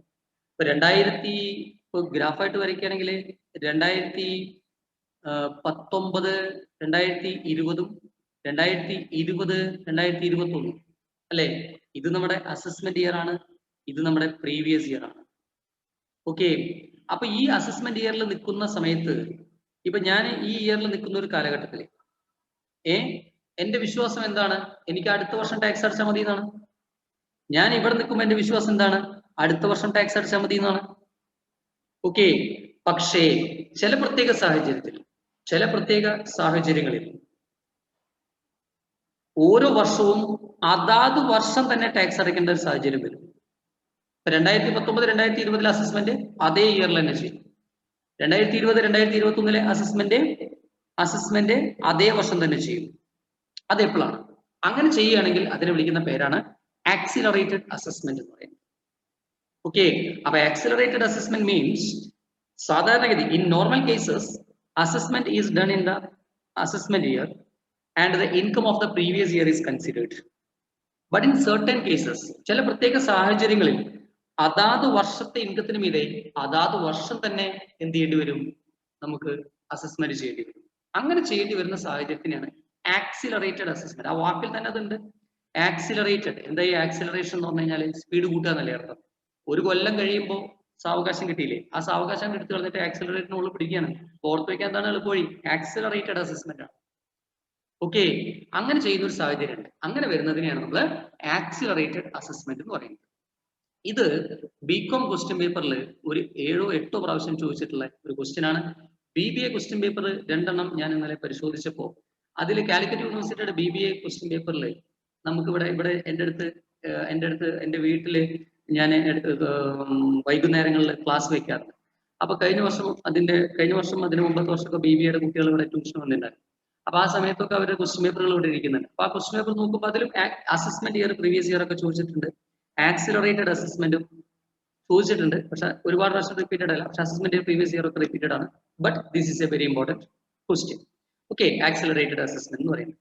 ഒരു കുട്ടി വിവേക് ചോദിക്കുന്നുണ്ട്, സാർ ഇത് BBAക്ക് ആവശ്യമാണ്. ഞാൻ പറയുന്ന എല്ലാ കാര്യങ്ങളും BBA-ക്കും BCom-നും ഒരേപോലെ ഇമ്പോർട്ടൻസ് ഉള്ള കാര്യങ്ങളാണ് പറയുന്നത്. കാരണം കാലിക്കറ്റ് യൂണിവേഴ്സിറ്റിയുടെ BBA-യുടെ ക്വസ്റ്റ്യൻ പേപ്പറും അതുപോലെ BCom-ന്റെ ക്വസ്റ്റ്യൻ പേപ്പറും ഇടുന്നത് ഒരേ ഫാക്കൽറ്റീസ് ആണ്, ഒരേ ഗ്രൂപ്പ് ഓഫ് ടീച്ചേഴ്സ് ആണ്. ഞാൻ മുമ്പേ കോളേജിലൊക്കെ വർക്ക് ചെയ്യുന്ന സമയത്ത് എനിക്ക് അത് അനുഭവങ്ങളുണ്ട്. അപ്പോൾ ഡസൻ മാറ്റർ. ഓക്കെ, ഏകദേശം ഒരേ ക്വസ്റ്റ്യൻസ് തന്നെയാണ് വരുന്നത്. അപ്പൊ ഇവിടെ ആക്സിലറേറ്റഡ് അസസ്മെന്റ് എന്ന് പറയുന്നത് എന്താണ്? കുട്ടികൾ ഒന്നുകൂടി ശ്രദ്ധിച്ചോളൂ. ചില പ്രത്യേക സാഹചര്യങ്ങളിൽ ഓരോ വർഷത്തെ ഇൻകവും അതാത് വർഷം തന്നെ നമുക്ക് അസസ് ചെയ്യേണ്ട ഒരു സാഹചര്യം വരും. അതിനെയാണ് ആക്സിലറേറ്റഡ് അസസ്മെന്റ് എന്ന് പറയുന്നത്. സാർ, ഏതൊക്കെയാണ് ആ പ്രത്യേക സാഹചര്യങ്ങൾ? ഒന്ന് ഇങ്ങനെയാണ്, അതിലെ പ്രത്യേക സാഹചര്യം ഒന്ന് ഇങ്ങനെയാണ്. അതായത് പേഴ്സൺസ് ലീവിങ് ഇന്ത്യ പെർമനന്റ്ലി. ഇവിടെ എഴുതിയിട്ടുണ്ട് നമുക്ക് കേട്ടോ. Persons leaving India permanently. ഒരാള്, I will tell you an example. ഇപ്പൊ 2020, 2021 എന്നുള്ള അസസ്മെന്റ് ഇയർ ആണ്. അല്ലെങ്കിൽ ഇപ്പൊ 2020, ഓക്കെ, നിങ്ങളുടെ അസസ്മെന്റ് ഇയർ ഇപ്പൊ 2021 എന്നുള്ള അസസ്മെന്റ് ഇയർ ആണ് ഇപ്പൊ നടന്നുകൊണ്ടിരിക്കുന്നത്. ഈ വർഷത്തിന്റെ ഇൻകത്തിന് മീതെ എനിക്ക് അടുത്ത വർഷം ടാക്സ് അടച്ചാൽ മതി. ഓക്കെ, പക്ഷെ ഞാന് ഈ വർഷം ഇന്ത്യൻ സിറ്റിസൺഷിപ്പ് ക്യാൻസൽ ചെയ്തിട്ട് പെർമനന്റ് ആയിട്ട് US-ലേക്ക് ഇമിഗ്രേറ്റ് ചെയ്യാൻ പോവാണ്, അല്ലെങ്കിൽ മൈഗ്രേറ്റ് ചെയ്യാൻ പോവാണ്. പെർമനന്റ്ലി. ഇമിഗ്രേഷൻ എന്ന് പറഞ്ഞാൽ ടെമ്പററി ആണ്. അപ്പോൾ മൈഗ്രേറ്റ് ചെയ്യാൻ പോവാണ്. അതായത് ഞാന് ഇവിടെ നിന്നും ഇന്ത്യ വിട്ട് പോവാണ്, അമേരിക്കൻ സിറ്റിസൺഷിപ്പ് എടുത്തിട്ട് അവിടെ സെറ്റിൽ ആവാൻ പോവാണ്. ഇനി ഞാൻ ഇന്ത്യയിലേക്ക് വരികയേ ചെയ്യില്ല. അങ്ങനെ വരാത്ത ഒരാളെ പറയണം, ഓക്കെ നിങ്ങൾ അടുത്ത കൊല്ലം വന്നിട്ട് ഇവിടെ ടാക്സ് അടച്ചോളൂട്ടാന്ന് പറഞ്ഞാൽ അയാൾ അടയ്ക്കുവോ? ഇല്ല. അപ്പൊ അയാൾക്ക് നമ്മൾ സർട്ടിഫിക്കറ്റ് ക്ലിയറൻസ് കൊടുക്കില്ലേ? ഇവിടുന്ന് ഇന്ത്യൻ എയർപോർട്ടിൽ നിന്നും ഇന്ത്യൻ വിസ ക്യാൻസൽ ചെയ്തിട്ട് അല്ലെങ്കിൽ ഇന്ത്യയുടെ പാസ്പോർട്ട് ക്യാൻസൽ ചെയ്തിട്ട് ഇവിടുന്ന് പൊക്കോളാൻ പറയില്ലേ നമ്മള്? അങ്ങനെ പറയുന്ന സമയത്ത് അയാളോട് നമ്മൾ എന്താ പറയാ? നീ ടാക്സ് അടയ്ക്കാതെ ഇവിടെ അടച്ചിട്ട് പൊക്കോളാം. അത് ഈ വർഷത്തെ ആണെങ്കിൽ ഈ വർഷം തന്നെ അടയ്ക്കേണ്ടി വരും. കാരണം അടുത്ത വർഷം വരെയുള്ള സമയം അയാൾക്ക് കൊടുക്കേണ്ട ആവശ്യമില്ല. അതാണ് persons leaving India permanently. Permanently India വിട്ടു പോകുന്ന ആളുകൾ. Okay, yes. പിന്നെ രണ്ടാമത്തെ ആളുകള് those who are working in shipping business. Shipping മേഖലയിൽ ജോലി ചെയ്യുന്ന ആളുകൾ. ഓക്കെ, ഷിപ്പിംഗ് ബിസിനസ്സിൽ വർക്ക് ചെയ്യുന്ന, ഷിപ്പിംഗ് മേഖലയിൽ ജോലി ചെയ്യുന്ന ആൾക്കാരാണെങ്കിൽ, അതായത് ഷിപ്പിലെ ക്രൂവോ അല്ലെങ്കിൽ ഷിപ്പിലെ മറ്റുള്ള ഷിപ്പിംഗ് ബിസിനസ്, അത് ഇന്ത്യൻ ബേസ് ചെയ്തിട്ടുള്ള ഷിപ്പിംഗ് ബിസിനസ് അല്ല, മറിച്ച് ഷിപ്പിംഗ് വിദേശ ഷിപ്പിംഗ് കമ്പനികളിൽ ജോലി ചെയ്യുന്ന ആൾക്കാർ. Okay, shipping business which have origin in foreign countries, which have origin in foreign countries. ഈ വിദേശത്തു നിന്നുള്ള ഷിപ്പുകൾ ഇന്ത്യയിലേക്ക് വരും. ഓക്കെ, അങ്ങനെ ഇന്ത്യയിലേക്ക് വന്നിട്ട് ചിലപ്പോൾ 3-4 മാസമൊക്കെ ഇന്ത്യയിൽ ടെമ്പററി ആയിട്ട് സ്റ്റേ ചെയ്യും. എന്നിട്ട് അവരെന്തെങ്കിലുമൊക്കെ ബിസിനസ്സും കാര്യങ്ങളൊക്കെ ചെയ്തിട്ട് ഇവിടുന്ന് വിട്ടുപോകും. അങ്ങനെ വിട്ടുപോകുന്ന ആൾക്കാർക്കും ഈ പറഞ്ഞ സെയിം കാര്യം ശരിയാണ്. കാരണം ഇനി അവർ എപ്പോഴാണ് വരിക എന്ന് നമുക്കറിയില്ല. they have to pay the tax in that year itself. അതേ ഇയറിൽ തന്നെ അവർ അടയ്ക്കേണ്ടി വരും. ഓക്കെ, പിന്നെ ഡിസ്കണ്ടിന്യൂഡ് ബിസിനസ്. ചില ബിസിനസ്സുകൾ ഡിസ്കണ്ടിന്യൂ ചെയ്യും. Discontinued business. ഓക്കെ, ചില ബിസിനസ്സുകൾ ഡിസ്കണ്ടിന്യൂ ചെയ്യും. ഉദാഹരണം പറഞ്ഞാൽ ഞാൻ എന്റെ ബിസിനസ് ഈ വർഷം വൈൻഡപ്പ് ചെയ്യാണ്, കോവിഡും കാര്യങ്ങളൊക്കെയാണ് വൈൻഡപ്പ് ചെയ്യാണ്. അങ്ങനെ വൈൻഡപ്പ് ചെയ്യുന്ന സമയത്ത് എന്റെ ഇതുവരെയുള്ള ഇൻകത്തിന് മീതെ ടാക്സ് അടച്ചിട്ട് വേണം വൈൻഡപ്പ് ചെയ്യാനായിട്ട്. അല്ലെങ്കിൽ വൈൻഡപ്പ് ചെയ്യാനുള്ള പെർമിഷൻ ഗവൺമെന്റ് നമുക്ക് തരില്ല. Okay, then last one, those who try to avoid tax. Tax avoid ചെയ്യാൻ ശ്രമിക്കുന്ന ആൾക്കാർ, അല്ലെങ്കിൽ ടാക്സ് ഇവേഷൻ നടത്തുന്ന ആൾക്കാർ. ടാക്സ് ഇവേഷൻ എന്ന വാക്ക് ഓർത്തു വയ്ക്കുക. ടാക്സ് വെട്ടിപ്പ് നടത്താൻ ശ്രമിക്കുന്ന ആൾക്കാർക്ക് ഞാൻ ചെറിയൊരു എക്സാമ്പിൾ പറഞ്ഞുതരാം. ഇപ്പൊ ഞാൻ ഇവിടെ ജോലി ചെയ്യുന്നു, എനിക്ക് ഒരു മാസ ശമ്പളം കിട്ടുന്നുണ്ട്, ഒരു 30,000 രൂപ മാസ ശമ്പളം കിട്ടുന്നുണ്ട്. അങ്ങനെയാണെങ്കിൽ ഒരു വർഷത്തിൽ 3,60,000 രൂപ ഉണ്ട്. ഓക്കെ, ഞാൻ ഈ 3,60,000 രൂപയില് ഒരു 2,40,000 രൂപ ശമ്പളമായിട്ട് എന്റെ അക്കൗണ്ടിൽ കൂടെ വാങ്ങാണ്. ബാക്കിയുള്ള പൈസ എന്റെ എംപ്ലോയറുമായിട്ട് ഒത്തു കളിച്ചിട്ട് ഞാൻ ക്യാഷ് ആയിട്ട് വാങ്ങാണ്. ശരിക്കും അങ്ങനെ വാങ്ങാൻ പാടില്ല. ഓക്കെ, അക്കൗണ്ടിൽ കൂടെ മാത്രമേ വാങ്ങാൻ പാടുള്ളൂ. പക്ഷെ ഞാൻ എന്ത് ചെയ്യാണ്, ഞാൻ ജോലി ചെയ്യുന്ന സ്ഥാപനവുമായിട്ട് ഒത്തു കളിച്ചിട്ട് ഞാൻ അത് ക്യാഷ് ആയിട്ട് വാങ്ങാണ്. അപ്പൊ അക്കൗണ്ട് പരിശോധിച്ചാൽ 2,40 കിട്ടുന്നുള്ളൂ, ടാക്സ് അടയ്ക്കേണ്ട ആവശ്യമില്ല. കാരണം 2,50 കൂടുതലാണെങ്കിൽ ടാക്സ് അടയ്ക്കേണ്ട ആവശ്യമുള്ളൂ. പക്ഷേ നമ്മുടെ ക്യാഷ് ബാലൻസും മറ്റുള്ള കാര്യങ്ങളൊക്കെ പിന്നീട് ഇൻകം ടാക്സ് ഡിപ്പാർട്ട്മെന്റ് പിടിക്കാൻ ഇടവരുകയും ഇൻകം ടാക്സുകാർക്ക് മനസ്സിലായി ഇയാൾ ടാക്സ് വെട്ടിക്കാൻ ശ്രമിക്കുന്നുണ്ടെന്ന് മനസ്സിലാവുകയും ചെയ്തു കഴിഞ്ഞാൽ പിന്നെ മുതൽ ഇയാൾക്ക് ഈ ആനുകൂല്യം കിട്ടില്ല. അതായത് ഈ വർഷത്തെ ഇൻകത്തിന് മീതെ അടുത്ത വർഷം ടാക്സ് അടച്ചാൽ മതി എന്നുള്ള ഒരു ആനുകൂല്യം അയാൾക്ക് കിട്ടില്ല. അയാളോട് പറയും, നിങ്ങൾ എന്ത് ചെയ്യണം, ആ പിടിക്കപ്പെട്ട വർഷത്തില് അയാൾ അതാത് വർഷത്തെ ഇൻകത്തിന് മീതെ അതാത് വർഷം തന്നെ ടാക്സ് അടയ്ക്കേണ്ടി വരും. ഈ ആക്സിലറേഷൻ എത്ര വർഷം വേണമെങ്കിൽ നീട്ടിക്കൊണ്ടുപോകാനുള്ള അധികാരം അസസ്മെന്റ് ഓഫീസർക്ക് ഉണ്ട്. ഉദാഹരണം പറഞ്ഞപ്പോൾ എന്നെ പിടിച്ചു എന്ന് വിചാരിക്കാം. അപ്പൊ എന്നോട് പറഞ്ഞു ഈ വർഷത്തിൽ ഇപ്പൊ തന്നെ ടാക്സ് അടയ്ക്കണട്ടാന്ന്. അടുത്ത വർഷം അതിന്റെ പിറ്റത്തെ വർഷം ഒരു പനിഷ്മെന്റ് എന്നുള്ള രീതിയിൽ എന്നെ കൊണ്ട് ആക്സിലറേറ്റഡ് അസസ്മെന്റിൽ ടാക്സ് അടപ്പിക്കാനുള്ള അധികാരം അസസ്മെന്റ് ഓഫീസർക്ക് ഉണ്ട്. Okay, this is accelerated assessment. Okay, so my dear students, കുട്ടികളെ ശ്രദ്ധിക്കും. എന്താണ് accelerated assessment? In certain cases assessment is done in the same previous year itself. Previous year ലിംഗത്തിന് മീതെ പ്രീവിയസ് ഇയറിൽ തന്നെ ടാക്സ് അടയ്ക്കേണ്ട ഒരു സാഹചര്യം വരുന്നതിനെയാണ് ആക്സിലറേറ്റഡ് അസസ്മെന്റ് എന്ന് പറയുന്നത്. ഓക്കെ, ഈ ആക്സിലറേറ്റഡ് അസസ്മെന്റ് ചെയ്യാൻ 4 സിറ്റുവേഷനിലാണ്.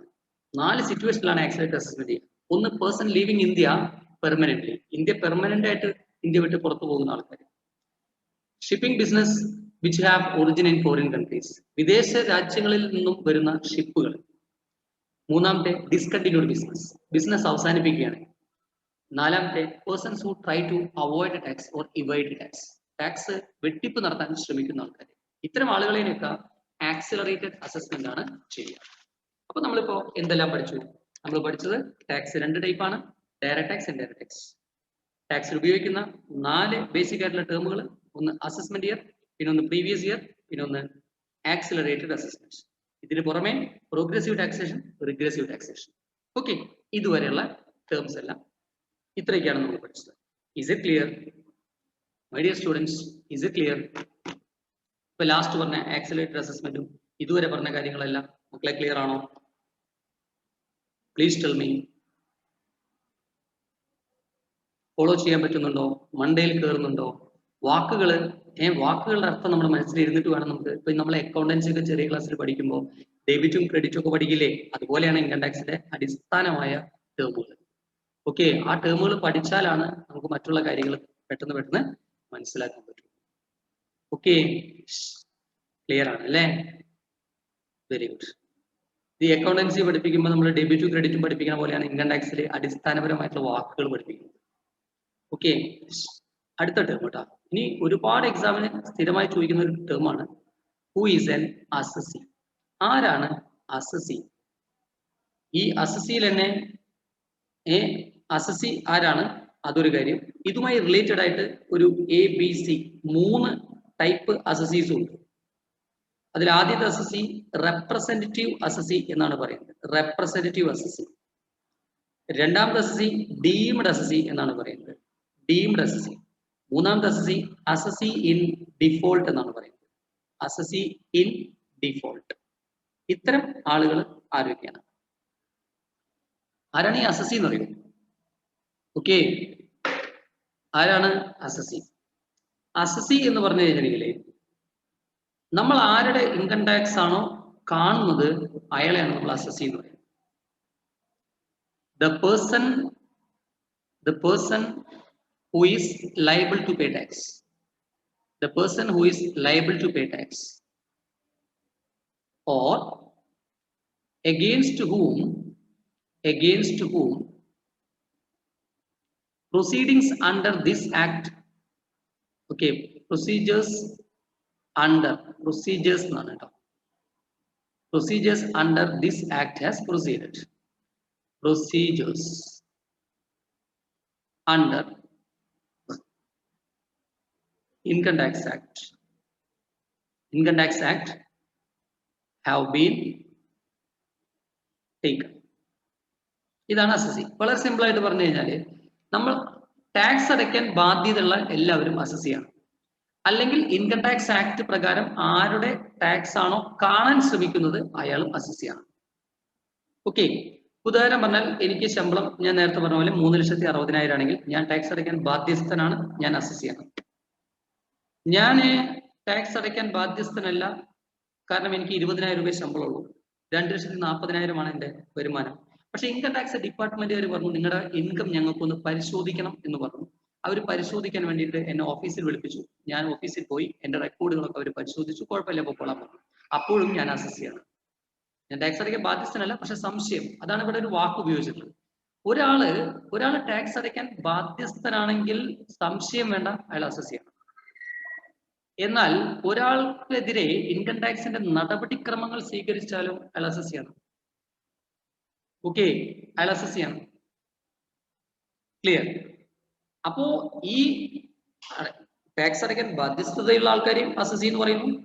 അയാൾക്കെതിരെ നടപടിക്രമങ്ങൾ സ്വീകരിച്ചാൽ അയാളെ നമ്മൾ എന്ത് പറയുന്നു? അസസി എന്ന് പറയുന്നു. ഇതാണ് അസസി എന്നുള്ള വാക്കിന്റെ അർത്ഥം. ഇനി അടുത്തത്, സാർ എന്താണ് റെപ്രസെന്റേറ്റീവ് അസസി? ഒരു എക്സാമ്പിൾ പറഞ്ഞാല്, ഞാൻ ഒരു NRI ആണ്. NRI എന്ന് പറഞ്ഞാൽ നിങ്ങൾക്കറിയാലോ, നോൺ റെസിഡന്റ് ഓഫ് ഇന്ത്യ ആണ്. അത് എങ്ങനെ കണക്കാക്കുന്നൊക്കെ നമുക്ക് ഇവിടെ പറയാട്ടോ. ഞാൻ വിദേശത്ത് ജോലി ചെയ്യുന്ന ഒരാളാണ്. എനിക്ക് എൻ്റെ നാട്ടില് ഒരു വീടുണ്ട്. ഓക്കെ, നാട്ടിൽ വീടുണ്ട്. ആ വീട്ടിൽ നിന്ന് വാടകയും കിട്ടുന്നുണ്ട്. വാടക കിട്ടുന്നത് 40,000 രൂപയാണ്. അതായത് ഒരു വർഷത്തേക്ക് 4,80,000 രൂപയാണ് വാടക കിട്ടുന്നത്. ടാക്സ് അടയ്ക്കണോ വേണ്ടയോ? ടാക്സ് അടയ്ക്കണം. 2,50,000 കൂടുതലാണെങ്കിൽ ടാക്സ് അടയ്ക്കണം സാർ. എന്താ ഡൗട്ട് ഉള്ളത്? യെസ്. പക്ഷെ എനിക്ക് ടാക്സ് അടയ്ക്കാൻ പറ്റുമോ? ഇല്ല. കാരണം ഞാൻ ജോലി ചെയ്യുന്നത് വിദേശത്താണ്. അപ്പൊ ഇതിപ്പോ ഇന്ന് ഓൺലൈൻ സംവിധാനവും കാര്യങ്ങളൊക്കെ ഉണ്ടെങ്കിലും നമ്മളിപ്പോ ഗൂഗിൾ പേ ഉപയോഗിച്ചിട്ട് ഒരു പേയ്മെന്റ് കൊടുക്കുന്ന പോലെ എളുപ്പമുള്ള ഒരു കാര്യമല്ല ഇൻകം ടാക്സ് അടയ്ക്കാന്ന് പറയുന്നത്. അപ്പൊ നമ്മൾ കറണ്ട് ബിൽ അടയ്ക്കാൻ എന്താ ചെയ്യുക? കറണ്ട് ബിൽ എടുക്കും, ഗൂഗിൾ പേ ഉപയോഗിച്ച് അടയ്ക്കും. പക്ഷെ വരുന്ന കാലഘട്ടത്തിലൊക്കെ അങ്ങനെ ആവും എന്ന് പറയുന്നുണ്ട് കേട്ടോ. IT സംവിധാനങ്ങളൊക്കെ പക്കയായിട്ട് മാറുമ്പോൾ ഒരു ഗൂഗിൾ പേ ഉപയോഗിച്ച് അടയ്ക്കാവുന്ന ഒരു സിസ്റ്റമായിട്ട് ഇൻകം ടാക്സ് മാറും എന്നൊക്കെ നമ്മൾ ആഗ്രഹിക്കുന്നുണ്ട്. പക്ഷെ അങ്ങനെയല്ല. ഇൻകം ടാക്സ് എന്ന് പറയുന്നത്, നമ്മൾ ഇൻകം ടാക്സിന്റെ സൈറ്റിൽ കയറിയിട്ട് CBDT, central board of direct ടാക്സസിന്റെ പ്രൊസീജിയർ അനുസരിച്ചിട്ട് കുറെ ഫോർമാറ്റുകൾ ഉണ്ട്. ആ ഫോർമാറ്റുകൾ എടുത്തിട്ട് അതിൽ ഓരോ ഫോമുകളുണ്ട്. ആ ഫോമൊക്കെ ഫില്ല് ചെയ്തിട്ട് അടയ്ക്കേണ്ട ഒരു സാധനമാണ് ഇൻകം ടാക്സ്. അപ്പൊ എനിക്കിത് വിദേശത്തിരുന്ന് ചെയ്യാന്ന് പറഞ്ഞു കഴിഞ്ഞാൽ ഓൺലൈനായിട്ട് ഒരു പക്ഷെ വന്നതിന് ശേഷം എളുപ്പമായിരിക്കാം. എന്നാലും അതിന്റെ പല പല നടപടിക്രമങ്ങൾക്കും നാട്ടിൽ നിന്നും ഓഫീസിലേക്ക് പോകേണ്ട ഒരു ആവശ്യം വരും. അപ്പൊ എനിക്കത് ചെയ്യാനുള്ള സമയമില്ല. അത് കാരണം കൊണ്ട് ഞാൻ എൻ്റെ വൈഫിനെ ഏൽപ്പിച്ചു. അപ്പൊ ഇൻകം ടാക്സ് ഡിപ്പാർട്ട്മെന്റിലേക്ക് ഒരു ആപ്ലിക്കേഷൻ കൊടുത്തു. എനിക്ക് വേണ്ടി എന്നെ റെപ്രസെന്റ് ചെയ്തുകൊണ്ട് ടാക്സ് അടയ്ക്കുന്നത് എൻ്റെ വൈഫ് ആയിരിക്കും എന്ന് ഞാൻ ഒരു ആപ്ലിക്കേഷൻ ഞാൻ ഇൻകം ടാക്സ് ഡിപ്പാർട്ട്മെന്റിന് മുമ്പിൽ വെച്ചു. ഇൻകം ടാക്സ് ഡിപ്പാർട്ട്മെന്റ് പറഞ്ഞു ഓക്കെ എന്ന് അപ്രൂവ് ആവുകയും ചെയ്തു. അങ്ങനെയാണെങ്കിൽ എൻ്റെ വൈഫ് റെപ്രസെന്റേറ്റീവ് അസോസിയേറ്റ് മാറി. ഓക്കെ, അങ്ങനെയാണെങ്കിൽ എൻ്റെ വൈഫ് എന്തായി മാറി? റെപ്രസെന്റേറ്റീവ് അസോസിയേറ്റ് മാറി. അതായത് ഞാൻ വിദേശത്തുള്ള ഒരാളാണ്, എനിക്ക് നേരിട്ട് വന്ന് ടാക്സ് അടയ്ക്കാൻ പറ്റില്ല. എൻ്റെ വൈഫിനെ ഞാൻ റെപ്രസെന്റേറ്റീവ് ആയിട്ട് നിയമിക്കാനുള്ള അധികാരം ഇൻകം ടാക്സിന് കിട്ടി, അപ്രൂവൽ വന്നു. അതുകൊണ്ട് ഞാൻ എന്തായി മാറി? വൈഫ് ഒരു റെപ്രസെന്റേറ്റീവ് അസോസിയേറ്റ് മാറി. So what is representative assessee? Representative assessee means a person who is liable to pay tax representing some other person. A person who is, ഇവിടെയൊക്കെ person എന്നുള്ള വാക്ക് പറയുന്നുണ്ട് കേട്ടോ. person എന്നുള്ള വാക്ക് ഇവിടെ യൂസ് ചെയ്യുന്നുണ്ട്. person എന്നുള്ള വാക്ക് നമ്മൾ നോട്ട് ചെയ്യും. അപ്പോൾ ഒരു person who is representing another person, മറ്റൊരാൾക്ക് വേണ്ടിയിട്ട് ഇൻകം ടാക്സ് അടയ്ക്കുന്ന ഒരു വ്യക്തിയെയാണ് നമ്മളിവിടെ റെപ്രസെന്റേറ്റീവ് അസസി എന്ന് പറയുന്നത്. ഓക്കെ, അപ്പൊ റെപ്രസെന്റേറ്റീവ് അസസി പറഞ്ഞു, റെപ്രസെന്റേറ്റീവ് അസസി. അടുത്തത് ഡീംഡ് അസസി. സാർ എന്താണ് ഡീംഡ് അസസി? ഡീംഡ് അസസി എന്ന് പറയുമ്പോൾ ഈ അസസി ബില്ലിംഗിൽ മനഃപൂർവ്വം ഒരാളെ റെപ്രസെന്റേറ്റീവ് ആയിട്ട് വെച്ചിട്ടില്ല, പക്ഷേ യാദൃശ്ചികമായിട്ട് അങ്ങനെയായി പോയതാണ്. ഓക്കെ, അതായത് ഞാൻ എന്ന് പറയുന്ന അസസി വേറൊരാളെ റെപ്രസെന്റേറ്റീവ് ആയിട്ട് വെച്ചിട്ടില്ല, പക്ഷെ എന്തായി? അത് അങ്ങനെയായിട്ട് പോയി. ഒരു ഉദാഹരണം പറഞ്ഞു കഴിഞ്ഞാല് ഡീംഡ് അസസി എന്ന് പറയുമ്പോൾ 2-3 എക്സാമ്പിൾ പറഞ്ഞുതരാം. ഇപ്പൊ ഒരു കുട്ടി, ഒരു 17 വയസ്സുള്ള ഒരു കുട്ടി, ഓക്കെ, 17 വയസ്സുള്ള അല്ലെങ്കിൽ ഒരു 15 വയസ്സുള്ള ഒരു കുട്ടി. ഈ കുട്ടിയുടെ അൺഫോർച്ചുനേറ്റ്ലി ഈ കുട്ടി വളരെ റിച്ച് ആയിട്ടുള്ള ഒരു ഫാമിലിയിലാണ്. ഫാദറും മദറും ഉണ്ട്. അവർ രണ്ടുപേരും അൺഫോർച്ചുനേറ്റ്ലി ഒരു ആക്സിഡന്റിൽ മരിച്ചുപോയി എന്ന് വിചാരിക്കാം. ഇവർക്ക് വലിയൊരു ബിസിനസ്സും ഉണ്ട്. ഓക്കെ, അപ്പൊ ഇവിടെ സംഭവിക്കുന്ന ഒരു കാര്യം എന്താണെന്ന് വെച്ചാല്, ഈ കുട്ടിയെ സംബന്ധിച്ചിടത്തോളം അപ്പൊ ഇവരുടെ സ്വത്തിന്റെ മുഴുവൻ അവകാശം ഈ കുട്ടിയിലേക്ക് വരികയാണ്. കാരണം ഫാദറും മദറും മരിച്ചുപോയി. അപ്പോൾ സ്വാഭാവികമായിട്ടും ഈ സ്വത്തിന്റെ മുഴുവൻ അവകാശം ഈ കുട്ടിയാണ്. പക്ഷെ ഈ കുട്ടിയെ സംബന്ധിച്ചിടത്തോളം ഈ കുട്ടിക്ക് സ്വന്തമായിട്ട് റിട്ടേൺ ഫയൽ ചെയ്യാനോ മറ്റുള്ള നിയമപരമായ നടപടികൾക്കോ സാധിക്കില്ല. അങ്ങനെ വരുമ്പോ ഈ കുട്ടിക്ക് എന്ത് ചെയ്യാം? ഒരാളെ ഡീംഡ് അസോസിയേറ്റ്. അപ്പൊ സ്വാഭാവികമായിട്ടും അപ്പൊ അവിടെ സംഭവിക്കുന്ന ഒരു കാര്യമാണ്. അപ്പൊ എന്താ ഉണ്ടാവുക വെച്ചെങ്കിൽ, ഈ ഫാദറിന്റെ മരണശേഷം ഈ കുട്ടിയിലേക്ക് എന്ത് ചെയ്യും? ഇപ്പൊ ഇയാൾ മേജർ ആണെങ്കിൽ, ഇപ്പോ ഒരു എക്സാമ്പിൾ പറഞ്ഞാൽ ഇയാൾ മേജർ എന്ന് വിചാരിക്കാം. മേജർ ആണെങ്കിൽ ഇപ്പൊ 15 വയസ്സുള്ള ഒരു കുട്ടിയല്ല, ഇയാൾ മേജർ ആയിരുന്നു വിചാരിക്കാം. 18 വയസ്സിന് മുകളിലുള്ള ഒരു കുട്ടിയായിരുന്നു വിചാരിക്കാം. അപ്പൊ മേജർ ആണെങ്കിൽ സ്വാഭാവികമായിട്ടും അയാൾ ഡീംഡ് അസോസിയേറ്റ് മാറി. ഓക്കെ, ഡീംഡ് അസോസിയേറ്റ് മാറി. അതായത് ഒരാളുടെ മരണശേഷം അയാൾക്ക് വേണ്ടിയിട്ട് ഫാദറിനെയും മദറിനെയും റെപ്രസെന്റ് ചെയ്തുകൊണ്ട് ഈ കുട്ടിയായിരിക്കും റിട്ടേൺ ഫയൽ ചെയ്യുക. സപ്പോസ് ഇയാൾ മൈനർ ആയിരുന്നു വിചാരിക്കാം. മൈനർ ആണെങ്കിൽ ഇദ്ദേഹം ഡീംഡ് അസസി തന്നെയാണ്, പക്ഷെ ഇദ്ദേഹത്തിനെ റെപ്രസെന്റ് ചെയ്തുകൊണ്ട് മറ്റൊരു ലോക്കൽ ഗാർഡിയൻ റിട്ടേൺ ഫയൽ ചെയ്യും. അതാണ് ഡീംഡ് അസസി എന്ന് പറയുന്നത്. ഏറ്റവും എളുപ്പത്തിൽ പറഞ്ഞു കഴിഞ്ഞാൽ ഒരാളുടെ മരണശേഷം അയാൾക്ക് വേണ്ടിയിട്ട് ഇൻകം ടാക്സ് അടയ്ക്കേണ്ട ലൈബിലിറ്റി മറ്റൊരാളിലേക്ക് വന്നു ചേരുന്നു. അതിനെ നമ്മൾ ഡീംഡ് അസസി പറയും. ആ വന്നു ചേരുന്ന ആള് മേജർ ആണെങ്കിൽ നോ പ്രോബ്ലം, മൈനർ ആണെങ്കിൽ അയാളെ റെപ്രസെന്റ് ചെയ്തിട്ട് ഏതെങ്കിലും ഒരു ലീഗൽ ഗാർഡിയൻ ടാക്സ് അടയ്ക്കുന്നതായിരിക്കും. ഓക്കെ, ദെൻ മൂന്നാമത്തെ assessee in default. Assessee in default. Okay, അപ്പൊ ആരാണ് അസസി ഇൻ ഡിഫോൾട്ട് എന്ന് പറഞ്ഞു കഴിഞ്ഞാൽ? Assessee in default is a person who have violated. ആ വാക്ക് ശ്രദ്ധിച്ചോളാം, violated എന്നാണ് പറയുന്നത്. Any rules under this act, under Income Tax Act.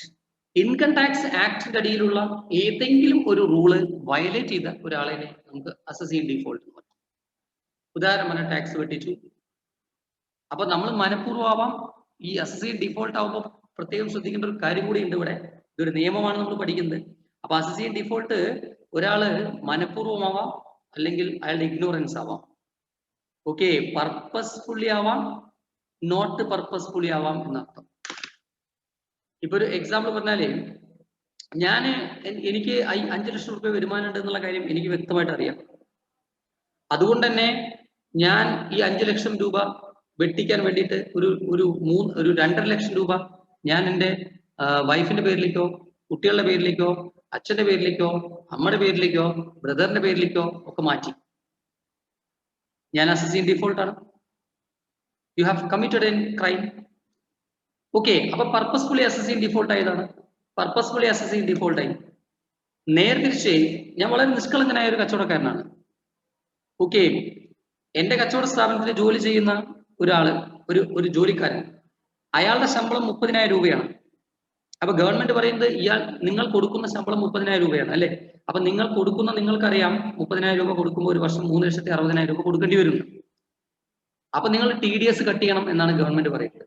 TDS cut ചെയ്യണം എന്നാണ് എന്നോട് പറയുന്നത്. അല്ലെങ്കിൽ അതിന് പിഴയൊക്കെ വരും, 1% വെച്ചിട്ട് പിഴ വരും. പക്ഷെ ഈ കാര്യം എനിക്ക് അറിയില്ലായിരുന്നു.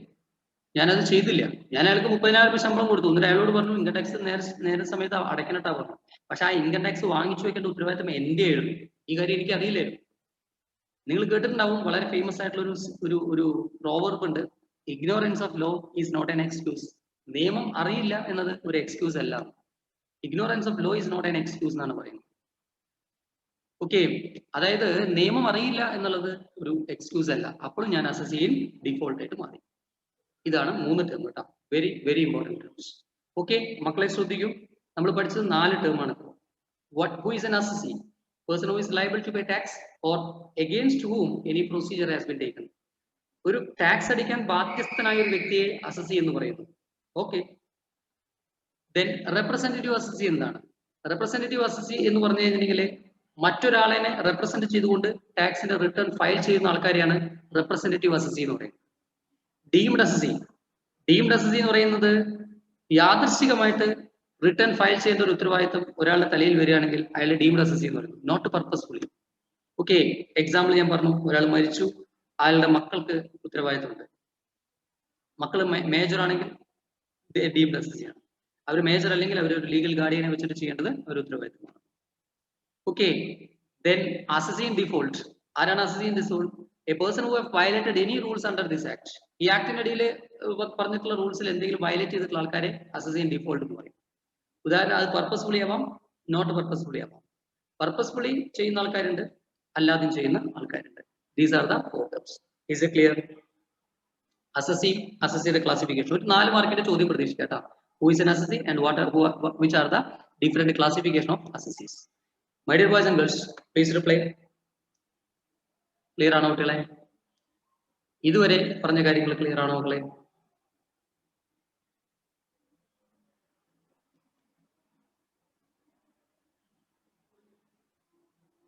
ഏതെങ്കിലും ഡൗട്ട് ഉണ്ടെങ്കിൽ ചോദിക്കണം കേട്ടോ.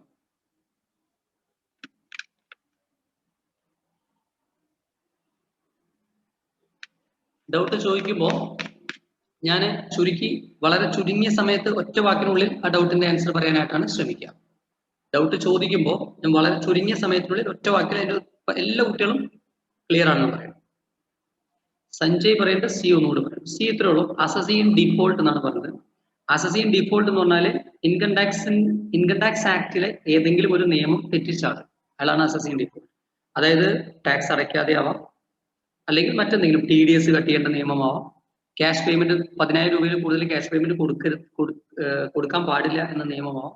അത് ഈ പറഞ്ഞ റൂള് എന്തെങ്കിലും തെറ്റിച്ച ഒരാളെ തന്നെയാണ് അസസീൻ ഡിഫോൾട്ട് എന്ന് പറയുന്നത്. ഓക്കെ, സഞ്ജയ്ക്ക് ക്ലിയർ ആണോ? ആ നിയമം തെറ്റിച്ച ആള്, ഇൻകം ടാക്സിന്റെ ആക്ടുകൾ തെറ്റിച്ച ആള്. TDS എന്താന്നുള്ളത് പറഞ്ഞുതരാം കേട്ടോ. TDS എന്ന ടാക്സ് ഡിഡക്റ്റഡ് സോഴ്സ് ആണ് നമ്മൾ വരുന്നുണ്ടായിരിക്കും. TDS tax deducted at source എന്നാണ് പറയുന്നത്. അതാണ് TDS. ഇനി അടുത്തത് പേഴ്സൺ. ഇപ്പൊ നമ്മൾ ഇവിടെ ഇങ്ങനെ ഈ ഡെഫിനിഷൻസ് ഒക്കെ പറയുമ്പോൾ പേഴ്സൺ എന്നുള്ളത് പറഞ്ഞു. പേഴ്സൺ എന്ന് പറയുന്നത് section 2 subsection 31 person. Section 2 subsection 31 അതാണ് പേഴ്സൺ. എന്താണ് പേഴ്സൺ എന്ന് പറയുന്നത്?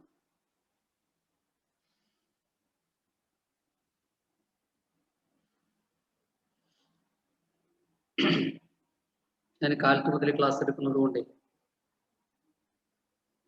കുറെ നേരം സംസാരിക്കുമ്പോൾ ചെറിയൊരു ബുദ്ധിമുട്ട് വരും. അപ്പോ പേഴ്സൺ എന്ന് പറയുന്നത്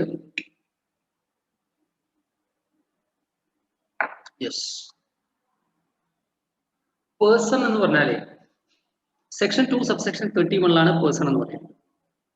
നമ്മൾ ഡിക്ഷണറിയിൽ നോക്കിയാല് പേഴ്സന്റെ അർത്ഥം എന്താണ്, അല്ലെങ്കിൽ പേഴ്സന്റെ ഡെഫിനിഷൻ എന്താണ്? വ്യക്തി അല്ലെ? ഇൻകം ടാക്സിൽ പേഴ്സന്റെ ഡെഫിനിഷൻ വ്യക്തിയല്ല, മറിച്ച് ഇൻകം ടാക്സിൽ പേഴ്സൺ എന്ന് പറയുന്നത് 7 തരത്തിലാവാം. 1, 2, 3, 4, 5, 6 and then 7. ഇങ്ങനെ 7 കാറ്റഗറിയിൽ പേഴ്സൺ വരാം, 7 തരത്തിൽ പേഴ്സൺ വരാം. ഉദാഹരണം പറഞ്ഞാൽ ഇപ്പോ സാധാരണ ഇൻഡിവിജ്വൽസ് ഒക്കെ പേഴ്സൺ ആണ്. ഓക്കെ, സാധാരണ ഇൻഡിവിജ്വൽ പേഴ്സൺ ആണ്. അപ്പോ വ്യക്തികളെല്ലാം പേഴ്സൺ ആണെന്ന് പറയുന്നു സാർ. ഓക്കെ, മനസ്സിലായി. ഒരു എക്സാമ്പിൾ പറഞ്ഞാല്, ഇതിന്റെ എക്സാമ്പിൾ കേൾക്കുമ്പോൾ നിങ്ങൾക്ക് മനസ്സിലാവും. ചിലത് നമുക്ക് തോന്നുമ്പോ ഞാനിപ്പോ പറയാണ് മിസ്റ്റർ രാകേഷ്, എന്റെ പേര് ഞാൻ പറയുന്നു. മിസ്റ്റർ രാകേഷ് പേഴ്സൺ ആണ്.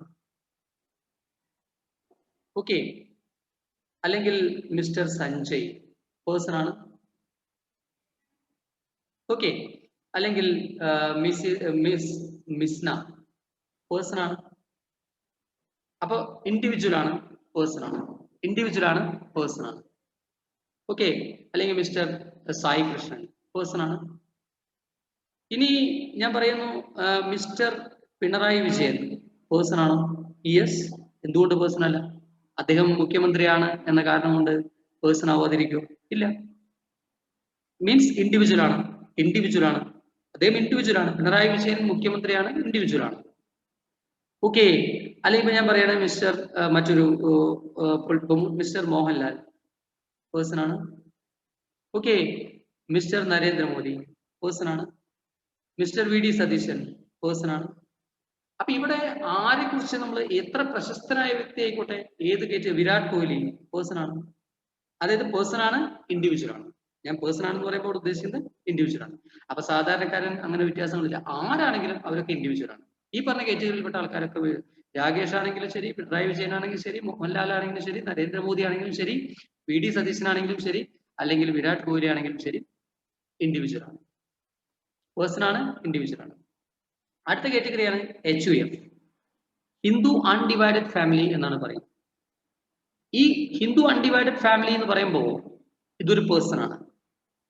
ഹിന്ദു അൺഡിവൈഡഡ് ഫാമിലി ഇപ്പൊ നമ്മൾ HUF, ഇത് നമ്മൾ ആവർത്തിച്ച് കേൾക്കുന്ന ഒരു കാര്യമാണ് ഈ HUF എന്ന് പറയുന്നത്. സാർ എന്താണ് ഈ HUF? HUF എന്ന് പറയുന്നത് എന്താണെന്ന് വെച്ചാല് ഹിന്ദു സ്പെഷ്യൽ മാരേജ് ആക്ട് എന്ന് പറഞ്ഞൊരു ആക്ടിൽ നിന്നാണ് HUF എന്നുള്ളൊരു വേർഡ് നമ്മുടെ നിയമപുസ്തകങ്ങളിൽ വന്നത്. ഒരു 2 ജനറേഷനോ അതിൽ കൂടുതലോ ഒരുമിച്ച് താമസിക്കുന്ന ഹിന്ദു ഫാമിലികളെയാണ് ഹിന്ദു അൺഡിവൈഡഡ് ഫാമിലി എന്ന് പറയുന്നത്. 2 ജനറേഷനോ അതിൽ കൂടുതലോ വേണം കേട്ടോ. 2 ജനറേഷനോ അതിൽ കൂടുതലോ വേണം. അതായത് ഇപ്പൊ എന്റെ വീട്ടില് ഞാനുണ്ട്, എന്റെ വൈഫുണ്ട്, 2 കുട്ടികളുണ്ടെന്ന് വിചാരിക്കുക. അത് ഒരു ഹിന്ദു അൺഡിവൈഡഡ് ഫാമിലി ആയിട്ട് മാറില്ല.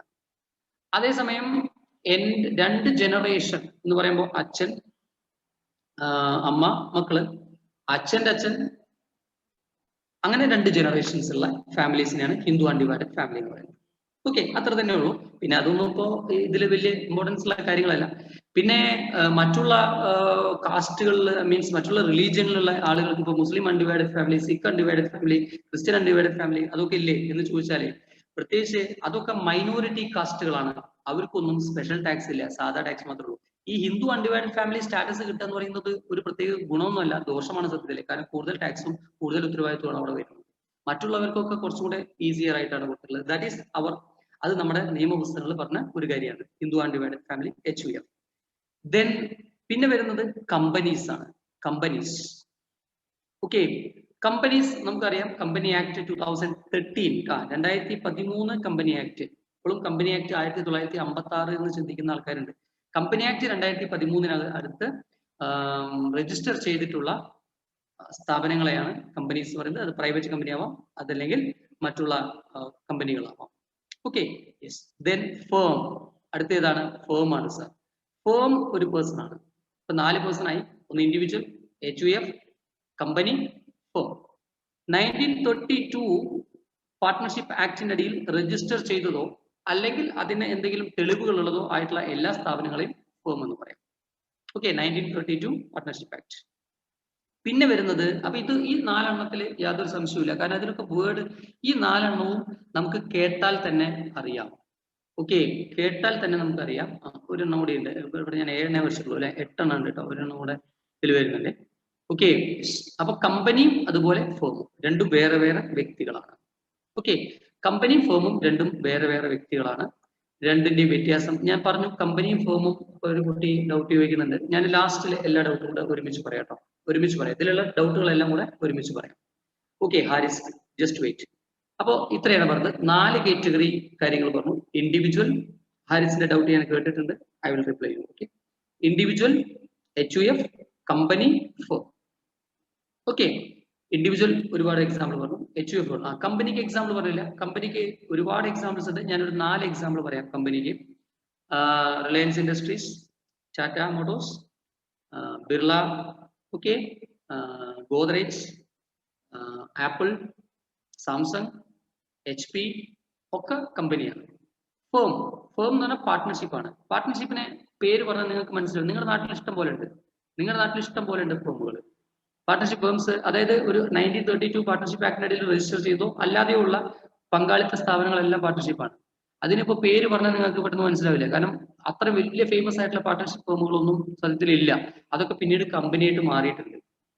ഓക്കെ, വലിയ ഫേമസ് ആയിട്ടുള്ള പാർട്ട്ണർഷിപ്പ് ഫേമുകളൊക്കെ പിന്നെ കമ്പനിയായിട്ട് മാറുകയാണ് ചെയ്തത്. അപ്പോൾ നമ്മുടെ നാട്ടിലുള്ള ഒരുപാട് പാർട്ട്ണർഷിപ്പ് സ്ഥാപനങ്ങളെയാണ് ഫേം എന്ന് പറയുന്നത്. പിന്നെ ഇനി അപ്പൊ ഈ 4 എണ്ണം പ്രശ്നങ്ങളില്ല. ഇനി ഞാൻ ഗ്രീൻ ഇങ്കിൽ എഴുതുന്ന ഒരു 3 എണ്ണം. അതായത് ഒന്നിങ്ങനെയാണ് AOP, association of person, or BOI, body of individual. Okay, AOP അല്ലെങ്കിൽ BOI, അസോസിയേഷൻ ഓഫ് പേഴ്സൺ അല്ലെങ്കിൽ ബോഡി ഓഫ് ഇൻഡിവിജ്വൽ. ഇത് പറഞ്ഞാൽ കുറച്ച് ബുദ്ധിമുട്ടാണ് പലർക്കും. അപ്പൊ AOP എന്താണ്, BOI എന്താണ് ശ്രദ്ധിച്ചോളൂ. ഈ വാക്കിൽ തന്നെ AOP ഉണ്ട്. അതായത് AOPയും BOIയും എന്ന് വെച്ചാല് അസോസിയേഷൻ ഓഫ് പേഴ്സൺ. എത്ര പേഴ്സൺ ഉണ്ടെന്നാ പറഞ്ഞേ? മൊത്തത്തിൽ ഞാൻ 7 എണ്ണം പറഞ്ഞു തോന്നുന്നു, 8 എണ്ണമാണ്. ലോക്കൽ അതോറിറ്റി പറയാൻ വിട്ടുപോയി. ലോക്കൽ അതോറിറ്റി കൂടി ചേർത്ത് പറയുകയാണെങ്കിൽ 8 പേഴ്സൺ ഉണ്ട്. പേഴ്സൺ 8 കാറ്റഗറി ഉണ്ട്. ഈ 8 കാറ്റഗറിയിൽ ഏതെങ്കിലും 2 പേഴ്സൺ തമ്മിൽ ഒരു അസോസിയേഷൻ ഉണ്ടാക്കിയാൽ അതിനെയാണ് അസോസിയേഷൻ ഓഫ് പേഴ്സൺ എന്ന് പറയുന്നത്.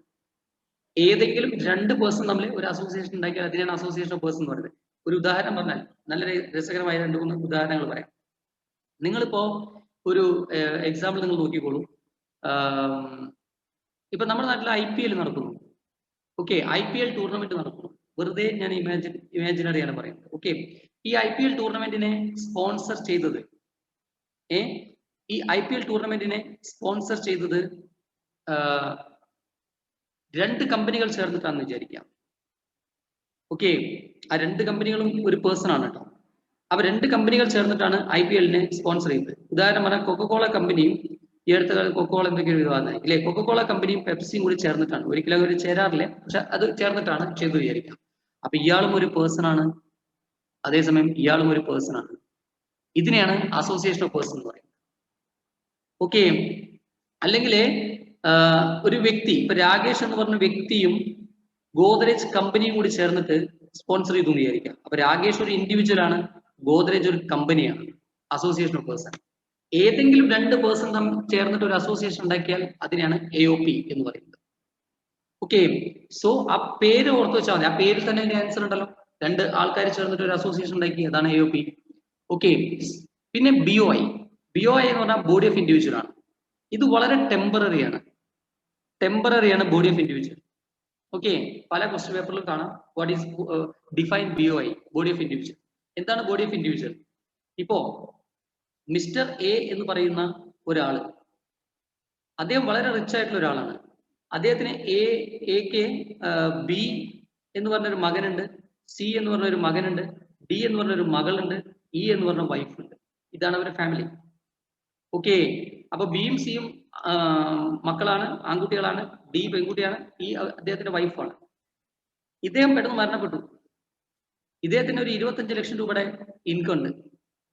ഇദ്ദേഹത്തിന്റെ പേരിലെ ഒരു 25 ലക്ഷം രൂപയുടെ ഇൻകം ഉണ്ട് എന്ന് വിചാരിക്കാം.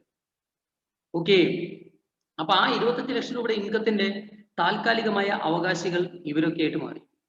ബിയും സിയും ഡിയും ഇയും എല്ലാം അവകാശികളായിട്ട് മാറി. അപ്പൊ ഇവരെ എല്ലാവരും കൂടി ചേർത്തിട്ട് നമ്മളൊരു പേര് വിളിക്കും ബോഡി ഓഫ് ഇൻഡിവിജ്വൽ. ബിനെയും സിനെയും ഡിനെയും ഇനെയും കൂടി ചേർത്ത് നമ്മളൊരു പേര് വിളിക്കും, എന്താണ്? Body of individual.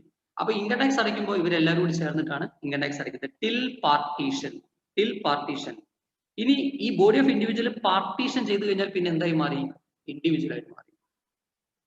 Okay, body of individual partition ചെയ്ത് കഴിഞ്ഞാൽ ഇൻഡിവിജ്വൽ ആയിട്ട് മാറി. അതാണ് ബോഡി ഓഫ് ഇൻഡിവിജ്വൽ എന്ന് പറയുന്നത്. ഈ അടുത്ത കാലത്ത് വേറൊരു ചെറിയൊരു രസകരമായ ഒരു എക്സാമ്പിൾ കൂടെ പറഞ്ഞുതരാം. നിങ്ങൾ ഈ വാർത്ത വായിച്ചു എന്ന് അറിയില്ല. കൊല്ലത്തോ മറ്റോ ആണ്, എനിക്ക് കഴിഞ്ഞ വർഷത്തിലാണ് ഈ വാർത്ത ഓർമ്മ വന്നത്. കൊല്ലത്തോ അതോ നമ്മുടെ കേരളത്തിൽ തന്നെയാണ്, ഏതൊരു ജില്ലയിൽ, വളരെ രസകരമാണ്. ഒരു ജ്വല്ലറിയിൽ നിൽക്കുന്ന 8 സെയിൽസ്മാൻമാർ കൂടി ചേർന്നിട്ട്, ഒരു ജ്വല്ലറിയിൽ നിൽക്കുന്ന 8 സെയിൽസ്മാൻമാർ, ഈ വാർത്ത നിങ്ങൾ വായിച്ചത് ഓർക്കുന്നുണ്ടോന്ന് അറിയില്ല, ഞാനിപ്പോൾ ഓർക്കുന്നുണ്ട് ആ വാർത്ത. 8 സെയിൽസ്മാൻമാരും കൂടിയിട്ട് ഒരു ലോട്ടറി ടിക്കറ്റ് എടുത്തു. അത് എത്രയുടെയാ? ഒരു 50 ലക്ഷത്തിന്റെ മറ്റോ ലോട്ടറി ടിക്കറ്റ് എടുത്തു. ഓക്കെ, ആ 8 സെയിൽസ്മാൻമാരും കൂടിയിട്ട് ഈ ലോട്ടറി ടിക്കറ്റ് അടിച്ചു എന്നുള്ളതാണ്. ആ വാർത്ത നിങ്ങൾ വായിച്ചിരുന്നോ? ഈ വാർത്ത ശരിയല്ലേ? 8 ആളോ 9 ആളോ ചേർന്ന്, എനിക്ക് കറക്റ്റ് ഓർമ്മയില്ല എത്ര ലക്ഷത്തിനാണ്. പക്ഷെ ആ വാർത്ത എന്റെ മനസ്സിൽ ഇപ്പൊ ഞാനിങ്ങനെ പറഞ്ഞപ്പോ എന്റെ മനസ്സിൽ ആ വാർത്ത ഓർമ്മ വന്നതാണ്. അല്ലെ, അത് വായിച്ചിരുന്നു അല്ലേ? ഇവർക്ക് എല്ലാവർക്കും കൂടി ചേർന്നിട്ട് ഈ ലോട്ടറി അടിച്ചു. അപ്പൊ അവിടെ ഒരു ചോദ്യം, ഇതിപ്പോ 8 കോടിയുടെ അല്ലെ, എത്രയോ രൂപയുടെ, എത്രയോ രൂപയുടെ, എനിക്ക് ഓർമ്മ വരുന്നില്ല എത്രയാണ്. ഈ ലോട്ടറി ടിക്കറ്റ് എത്ര എമൗണ്ട് ഞാൻ വെറുതെ പറഞ്ഞു, ഒരു ഇമാജിനറി എമൗണ്ട്. ഈ ലോട്ടറി ടിക്കറ്റ് അവകാശി ആരാണ്? ഇവരെല്ലാവരും അവകാശികളാണ്. ഈ ലോട്ടറി ടിക്കറ്റിന്റെ അവകാശി എന്ന് പറയുന്നത് ഇവരെല്ലാവരുമാണ്. അപ്പൊ ഇവർ ബോഡി ഓഫ് ഇൻഡിവിജ്വൽ ആണ്. ഓക്കെ, അതാണ് ബോഡി ഓഫ് ഇൻഡിവിജ്വൽ എന്ന് പറയുന്നത്. അത് ടെമ്പററി ആണ്, പാർട്ട്ണർഷിപ്പ് അല്ല. ബോഡി ഓഫ് ഇൻഡിവിജ്വൽ ആണ്, പാർട്ട്ണർഷിപ്പ് അല്ല. പാർട്ട്ണർഷിപ്പ് എന്ന് പറയുന്നത് ഒരു ബിസിനസ് ആണ്. ബോഡി ഓഫ് ഇൻഡിവിജ്വൽ എന്ന് പറയുന്നത് ഒരു സ്വത്തിന്റെ അവകാശിയാണ്, അല്ലെങ്കിൽ ഒരു ഇൻകത്തിന്റെ അവകാശിയാണ്. പാർട്ട്ണർഷിപ്പ് എന്ന് പറയുന്നത് എന്താണ്? ഒരു ബിസിനസ് ആണ്. ഒരു ബിസിനസ് ചെയ്യുന്നില്ല, പകരം ഇതൊരു താൽക്കാലികമാണ്. കുറച്ചു കാലം കഴിഞ്ഞാൽ എന്തുണ്ടാവും? അത് ഡിവൈഡഡ് ആയിട്ട് പോകും. ഓക്കെ, അതാണ് ബോഡി ഓഫ് ഇൻഡിവിജ്വൽ എന്ന് പറയുന്നത്. ക്ലിയർ? യെസ്. അപ്പോൾ association of person or body of individual. Okay, ഞാൻ അവസാനം ഇതിന്റെ എല്ലാം ഒരു റീക്യാപ്പ് തരുന്നുണ്ട്. അപ്പോൾ നിങ്ങൾക്ക് എല്ലാ ഡൗട്ടുകളും ക്ലിയർ ചെയ്ത് തരും. പിന്നെ വരുന്ന മറ്റൊരു കേസാണ് AJP എന്ന് പറയും. AJP എന്ന് പറഞ്ഞാൽ artificial judicial person. AJP artificial judicial person. Okay, അപ്പൊ ആർട്ടിഫിഷ്യൽ ജുഡീഷ്യൽ പേഴ്സൺ ആണ്. ആർട്ടിഫിഷ്യൽ ജുഡീഷ്യൽ പേഴ്സൺ എന്ന് പറയുമ്പോൾ ഇവിടെ നമുക്ക് വരുന്നത് ആർട്ടിഫിഷ്യൽ ജുഡീഷ്യൽ പേഴ്സൺ. ആരാണ് artificial judicial person? Artificial judicial person എന്ന് പറഞ്ഞു കഴിഞ്ഞിട്ടുണ്ടെങ്കിൽ ഇത് പ്രത്യേക സ്റ്റാറ്റ്യൂട്ടറി അതോറിറ്റി ഉള്ളവരാണ്. സ്റ്റാറ്റ്യൂട്ടറി അതോറിറ്റീസ് ആണ്, നമ്മുടെ നാട്ടിലത്തെ സ്റ്റാറ്റ്യൂട്ടറി അതോറിറ്റീസ് ആണ്. ഓക്കെ, നമ്മുടെ നാട്ടിലത്തെ സ്റ്റാറ്റ്യൂട്ടറി അതോറിറ്റീസ് ആണ് ആർട്ടിഫിഷ്യൽ ജുഡീഷ്യൽ പേഴ്സൺ എന്ന് പറയുന്നത്. Okay, yes. അപ്പോ ഈ സ്റ്റാറ്റ്യൂട്ടറി അതോറിറ്റീസിനെ കുറച്ച് എക്സാമ്പിൾസ് നമ്മൾ പറഞ്ഞു കഴിഞ്ഞാൽ, AJPക്ക് എക്സാമ്പിൾ പറഞ്ഞാൽ, നിങ്ങളിപ്പോ പരീക്ഷ എഴുതാൻ പോണ കാലിക്കറ്റ് യൂണിവേഴ്സിറ്റി ഒരു AJP ആണ്. ഓക്കെ, നമ്മുടെ സെക്രട്ടേറിയറ്റ് ഒരു AJP ആണ്. ഡിസ്ട്രിക്ട് കളക്ടറേറ്റ് ഒരു AJP ആണ്. ഹൈക്കോർട്ട് ഓഫ് കേരള AJP ആണ്, സുപ്രീം കോർട്ട് AJP ആണ്. അതൊക്കെ സ്റ്റാറ്റ്യൂട്ടറി ബോഡീസ് ആണ്. അത്തരം സ്റ്റാറ്റ്യൂട്ടറി അതോറിറ്റീസിനെയാണ് നമ്മൾ എന്ത് പറയുന്നത്, AJP എന്ന് പറയുന്നത്, ആർട്ടിഫിഷ്യൽ ജുഡീഷ്യൽ പേഴ്സൺ എന്ന് പറയുന്നത്. Okay, that is the 7th one. 6th one, and the last one is local authorities. Local authorities.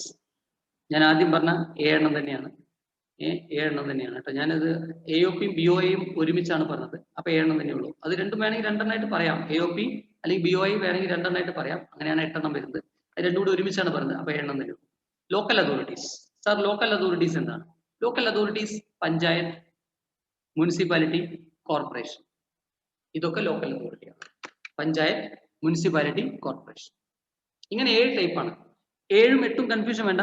AOP BOIയും ഒരുമിച്ചാണ് പറഞ്ഞത്. അതുകൊണ്ടാണ് 7 ആയത്. കുഴപ്പങ്ങളില്ല, ക്ലാസിഫിക്കേഷനിൽ അത് വരണമെന്നുള്ളൂ. എണ്ണത്തിന് അവിടെ പ്രാധാന്യമില്ല. ഓക്കെ, സോ ഒന്നും കൂടെ എല്ലാവരും ശ്രദ്ധിക്കാം. നമ്മളിപ്പോൾ പഠിച്ച സെക്ഷന്റെ പേര് 2 സബ്സെക്ഷൻ 31 ആണ്. ഓക്കെ, ഇതില് ഇപ്പൊ ഞാനൊരു ഡൗട്ട് കണ്ടു, ആരോ ഒരാൾ ചോദിച്ചൊരു ഡൗട്ട് കണ്ടു, സാർ അസസി ഒക്കെ പേഴ്സൺ ആണോ? അത് ആ ഡൗട്ട് ആദ്യം തന്നെ ക്ലിയർ ചെയ്തത് എന്താണ്, എന്നാലും ഒന്നുകൂടെ കേൾക്കാം. അസസി എന്ന് പറഞ്ഞാൽ എല്ലാ അസസീസും പേഴ്സൺ ആണ്, സംശയമില്ല. കാരണം അസസിയുടെ ഡെഫിനിഷൻ തന്നെ എന്താണ്, the person who is liable to എന്നാണ് പറയുന്നത്. ആ പേഴ്സൺ അവിടെ പ്രത്യേകം ഞാൻ ഇവിടെ കണ്ടു, ഇവിടെ കഴിഞ്ഞ ഇതിൽ തന്നെ നമ്മൾ നേരത്തെ പേഴ്സൺ അണ്ടർലൈൻ ചെയ്യാനുള്ള കാരണം അതാണ്. അപ്പൊ ഈ ഡെഫിനിഷനിൽ ഈ അസസി എന്നുള്ള ഡെഫിനിഷൻ നമ്മൾ പഠിച്ചില്ലേ? ഈ അസസി എന്നുള്ള ഡെഫിനിഷൻ പഠിച്ചപ്പോ ഈ അസസി എന്നുള്ള ഡെഫിനിഷനിലൊക്കെ വന്ന വാക്ക് പേഴ്സൺ എന്ന വാക്കാണ്. അപ്പൊ അസസി ഒരു പേഴ്സൺ ആണോ എന്നുള്ള ചോദ്യത്തിന് അവിടെ യാതൊരു പ്രസക്തിയില്ല. Assessee is a person itself. ആ പേഴ്സണെ 2 സബ്സെക്ഷൻ 31 പറയുന്നത് ഈ പേഴ്സണെ നമുക്ക് 7 ആയി തരംതിരിക്കാം. സാർ നേരത്തെ 8 പറഞ്ഞല്ലോ, ഞാൻ പറഞ്ഞത് ആദ്യം 7 പറഞ്ഞത്, പിന്നെ ഞാൻ AOP BOയും കൂടി വേറെ 2 കൂട്ടിയിട്ടാണ് 8 പറഞ്ഞത്. നിങ്ങൾ 7 പഠിച്ചോളൂ, 7 പഠിച്ചോ. ഓക്കെ, 7 ആയി തരംതിരിക്കാം. അതിലാദ്യത്തെ ഇൻഡിവിജ്വൽ, രണ്ടാമത്തെ HUF. ഇൻഡിവിജ്വൽ എന്ന് പറഞ്ഞ വ്യക്തികൾ, HUF എന്ന് പറഞ്ഞു കഴിഞ്ഞാൽ 2 ജനറേഷനെങ്കിലും ഒരുമിച്ച് താമസിക്കുന്ന Hindu undivided family. Company 2013 companies ആക്ടിന് അടിയിൽ രജിസ്റ്റർ ചെയ്തിട്ടുള്ള സ്ഥാപനങ്ങൾ. ഫേം, പാർട്ട്ണർഷിപ്പ് സ്ഥാപനങ്ങൾ 1932 പാർട്ട്ണർഷിപ്പ് ആക്ടിന് അടിയിൽ രജിസ്റ്റർ ചെയ്തിട്ടുള്ള സ്ഥാപനങ്ങൾ. Then AOP or BOI, association of person or body of individual. 2-ലധികം പേഴ്സൺസ് ചേരുമ്പോൾ അസോസിയേഷൻ ഓഫ് പേഴ്സൺ ആവും. അല്ലെങ്കിൽ ടെമ്പററി ആയിട്ട് പാർട്ട്ണർഷിപ്പ് നമ്മൾ നിലനിർത്തുമ്പോൾ, ടെമ്പററി ആയിട്ട് ഒരു പ്രത്യേക സ്വത്തിന്റെ അവകാശം അല്ലെങ്കിൽ ഒരു ഇൻകത്തിന്റെ അവകാശം കൈവരുമ്പോൾ അത് ബോഡി ഓഫ് ഇൻഡിവിജ്വൽ ആവും. ഓക്കെ, സ്റ്റാറ്റ്യൂട്ടറി അതോറിറ്റീസ് അതാണ് AJP, artificial judicial person. Local authorities ഇത്രയാണ് 7 persons. So let me repeat it. Individual, HUF, company, firm, AOP or BOI, AJP, local authorities. Okay, ഇതാണ് പേഴ്സന്റെ definition. Is it clear for all of U?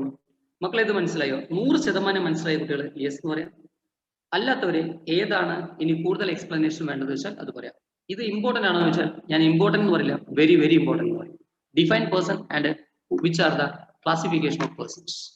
Define person and which are the classification of persons. ഒരുപാട് question പേപ്പറിൽ നിങ്ങൾക്ക് കണ്ടതായിട്ട് അറിയാൻ പറ്റും. Okay, എല്ലാവരും class attend ചെയ്തുകൊണ്ടിരിക്കുന്ന എല്ലാ കുട്ടികളും റിപ്ലൈ ചെയ്യണേ. സർ ഇന്നത് മനസ്സിലായി, ഇന്നത് മനസ്സിലായിട്ടില്ല.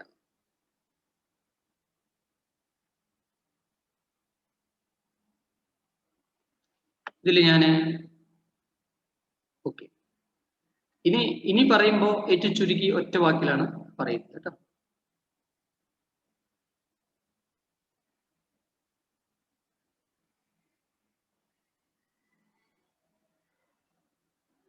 ഓക്കെ, അപ്പൊ ഇതിലേ ഞാനിപ്പോ കണ്ട ഡൗട്ടുകള് ചിലര് AOP ചോദിച്ചിട്ടുണ്ട്. ഇനി പറയുമ്പോൾ ഒറ്റ വാക്കിലേ പറയുള്ളൂ കേട്ടോ. ഇനി ഞാൻ ഒരുപാട് വിശദീകരിക്കുന്നില്ല, കാരണം അത് നമ്മുടെ ടൈം ലാഗ് ചെയ്യും അല്ലേ. അപ്പൊ ഞാൻ എളുപ്പത്തിൽ മനസ്സിലാവുന്ന തരത്തിൽ പറയാം. ഈ പേര് പോലെ തന്നെ അസോസിയേഷൻ ഓഫ് പേഴ്സൺ ആണ്. അതായത് അസോസിയേഷൻ ഓഫ് പേഴ്സൺ ആണെന്ന് പറയാൻ കാരണം, ഇപ്പൊ ഒരു ഇൻഡിവിജ്വലും ഒരു പാർട്ട്ണർഷിപ്പും കൂടി ചേർന്നിട്ട് എന്തെങ്കിലും ഒരു സംരംഭം തുടങ്ങി എന്ന് വിചാരിക്കാം, അതൊരു AOP ആണ്. ഓക്കെ, ഉദാഹരണം പറഞ്ഞാൽ ഇപ്പൊ ഞാൻ പറഞ്ഞു, ഒരു IPL, നമ്മുടെ നാട്ടിലെ ടൂർണമെന്റ് അല്ലെങ്കിൽ ഒരു IPL ടൂർണമെന്റ് സ്പോൺസർ ചെയ്തു. അത് സ്പോൺസർ ചെയ്തത് ഞാനും ഒരു പാർട്ട്ണർഷിപ്പ് ഫേമും കൂടിയിട്ടാണ് വിചാരിക്കുക. അപ്പോ ഞങ്ങളെ സംബന്ധിച്ചിടത്തോളം ഇതിൽ നിന്ന് കിട്ടുന്ന ഇൻകം എന്ന് പറയുന്നത് ഇൻകം ടാക്സ് അടയ്ക്കുമ്പോൾ ഞങ്ങൾ AOP എന്ന പേരിൽ ഇൻകം ടാക്സ് അടയ്ക്കേണ്ടി വരും. അതാണ് അസോസിയേഷൻ ഓഫ് പേഴ്സൺ. ഓക്കെ, അപ്പൊ അതൊരു ടെമ്പററി അറേഞ്ച്മെന്റ് ആണ്. ഒരു സ്പോൺസർഷിപ്പിലൊക്കെയാണ് സാധാരണ അത് കാണാൻ പറ്റും. പിന്നെ ചില കുട്ടികൾ ചോദിച്ചത് BOI ആണ്, ബോഡി ഓഫ് ഇൻഡിവിജ്വൽ ആണ്. സാർ എന്താണ് body of individual? Body of individual എന്ന് പറഞ്ഞു കഴിഞ്ഞാൽ ഒരു പ്രത്യേക ഇൻകം, ഈ ഇൻകത്തിന്റെ അവകാശം ഒരുപാട് വ്യക്തികൾക്കാണ്, ഇൻഡിവിജ്വൽസിന്, ഒരുപാട് ഇൻഡിവിജ്വൽസ്, പല ഇൻഡിവിജ്വൽസിന്റെ കയ്യിലാണ് ഇതിന്റെ അവകാശം ഇരിക്കുന്നത്. അങ്ങനെയുള്ള ഒരു സംഭവമാണ് ബോഡി ഓഫ് ഇൻഡിവിജ്വൽ. ഇപ്പൊ നേരത്തെ പറഞ്ഞു X എന്ന് പറയുന്ന ഒരാൾ മരിച്ചു, അയാൾക്ക് 3 മക്കളുണ്ട്. ഓക്കെ, 4 മക്കളുണ്ട്, വൈഫുണ്ട്, വൈഫാണ്, A B C ഇങ്ങനെ 3 മക്കളുണ്ട്. ഇവർക്ക് എല്ലാവർക്കും കൂടിയിട്ടാണ് ഇയാളുടെ ഇൻകം. അപ്പൊ ഇവരെന്താണ്? ബോഡി ഓഫ് ഇൻഡിവിജ്വൽ ആണ്.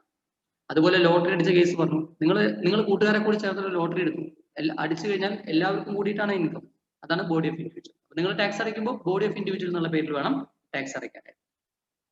പിന്നെ വേറെ ചിലർ ചോദിച്ചത് AJP ആണ്, artificial judicial person. Artificial judicial person ഇത്രേ ഉള്ളൂ.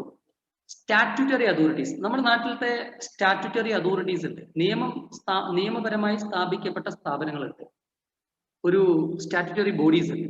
ഒരു ഉദാഹരണമാണ് ഇപ്പോ ഹൈക്കോർട്ട്, കേരള ഹൈക്കോടതി, supreme court of India, high court of Kerala, election commission, പിന്നെ സെക്രട്ടേറിയറ്റ്, കാലിക്കറ്റ് യൂണിവേഴ്സിറ്റി, ഇതൊക്കെ നിയമപരമായിട്ടുള്ള നിലനിൽപ്പുള്ള സ്ഥാപനങ്ങളാണ്. അപ്പൊ ഇതിനെയാണ് ആർട്ടിഫിഷ്യൽ ജുഡീഷ്യൽ പേഴ്സൺ എന്ന് പറയുന്നത്. ആർട്ടിഫിഷ്യൽ ജുഡീഷ്യൽ പേഴ്സൺ നിയമപരമായിട്ട് ഒരു പ്രത്യേക ആക്ട് പാസ്സാക്കിയിട്ട് സ്ഥാപിച്ചെടുത്തിട്ടുള്ള സ്ഥാപനങ്ങളാണ്. അതിന് ഏറ്റവും നല്ല ഉദാഹരണമാണ് കോടതികൾ, എല്ലാ കോർട്ടുകളും. ഇത്രയാണ് ഞാൻ കണ്ടത് ഡൗട്ടുകളെല്ലാം. ബാക്കിയുള്ളതൊക്കെ ക്ലിയർ ആണെന്നാണ് പറഞ്ഞത്. പിന്നെ ആരൊരാളെ HUF ചോദിച്ചു. HUF ഒന്നുമില്ല, ഹിന്ദു അൺഡിവൈഡഡ് ഫാമിലി. 2 ജനറേഷൻ എന്ന് ഞാൻ നിങ്ങൾക്ക് ഒരു എക്സ്ട്രാ നോളജ് തന്നു മാത്രമേ. 2 ജനറേഷനെങ്കിലും ഒരുമിച്ച് താമസിക്കുന്ന എല്ലാ ഫാമിലിയും ഹിന്ദു അൺഡിവൈഡഡ് ഫാമിലി ആവില്ല. എല്ലാ Hindu family Hindu undivided family അല്ല, കൂട്ടുകുടുംബ വ്യവസ്ഥ. Okay, local authorities. പിന്നെ ആരും ചോദിച്ചത് ലോക്കൽ അതോറിറ്റീസ് ആണ്. ലോക്കൽ അതോറിറ്റീസ് എന്ന് പറഞ്ഞു കഴിഞ്ഞാൽ എന്താണ്? മുനിസിപ്പാലിറ്റി, പഞ്ചായത്ത്, പിന്നെ കോർപ്പറേഷൻ, ഈ 3 സ്ഥാപനങ്ങളെയാണ് ലോക്കൽ അതോറിറ്റീസ് എന്ന് പറയുന്നത്. ഓക്കെ, ഇപ്പൊ എല്ലാവരുടെയും ഡൗട്ടുകൾ ക്ലിയർ ആയോ? ഡൗട്ട് ചോദിച്ചവര് സത്യസന്ധമായിട്ട് പറഞ്ഞോളൂ. ഡൗട്ട് ചോദിച്ചവർക്കെല്ലാം ക്ലിയർ ആണോ? Yes or no? ഇതുവരെ ചോദിച്ച ഡൗട്ടുകളെല്ലാം നിങ്ങളുടെ മനസ്സിലുള്ള ഡൗട്ടുകളെല്ലാം എല്ലാവരും ക്ലിയർ ആയോ? ചോദിച്ചവര്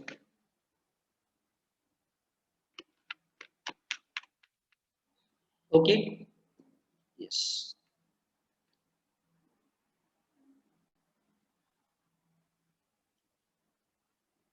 ഹു ഈസ് എ പേഴ്സൺ എന്ന് ചോദിക്കുന്നുണ്ട്. ഹു ഈസ് എ പേഴ്സൺ എന്ന് ചോദിച്ചാലേ അങ്ങനെയല്ല ചോദിക്കുക. ഹു ഈസ് എ പേഴ്സൺ എന്നല്ല ക്വസ്റ്റ്യൻ വരിക, ഡിഫൈൻ പേഴ്സൺ.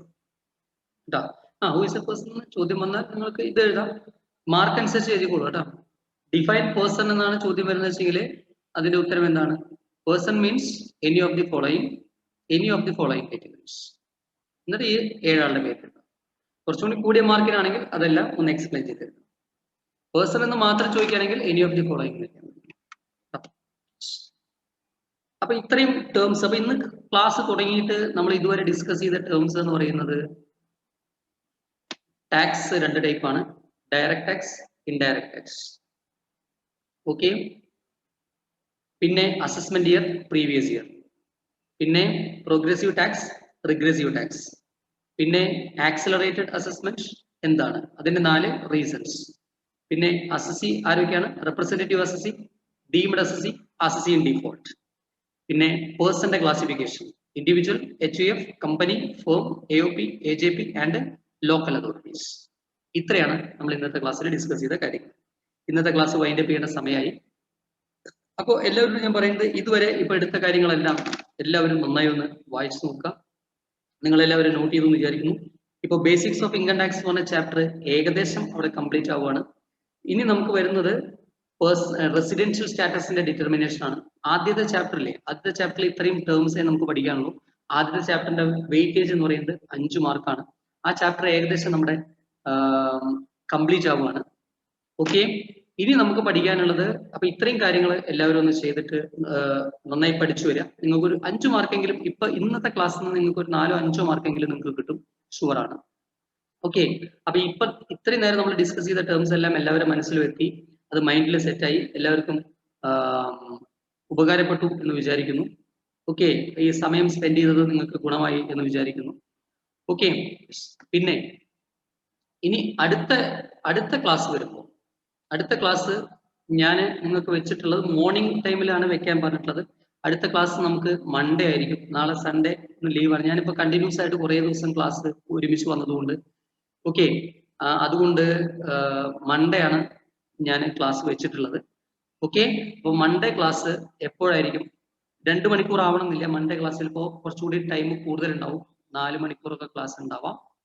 ഓക്കെ, അപ്പൊ അതുകൊണ്ട് അത് എപ്പോഴാണ് ടൈം എന്നുള്ള കാര്യമൊക്കെ നിങ്ങളോട് പറയും കേട്ടോ. So my dear boys and girls, meet you on the next class.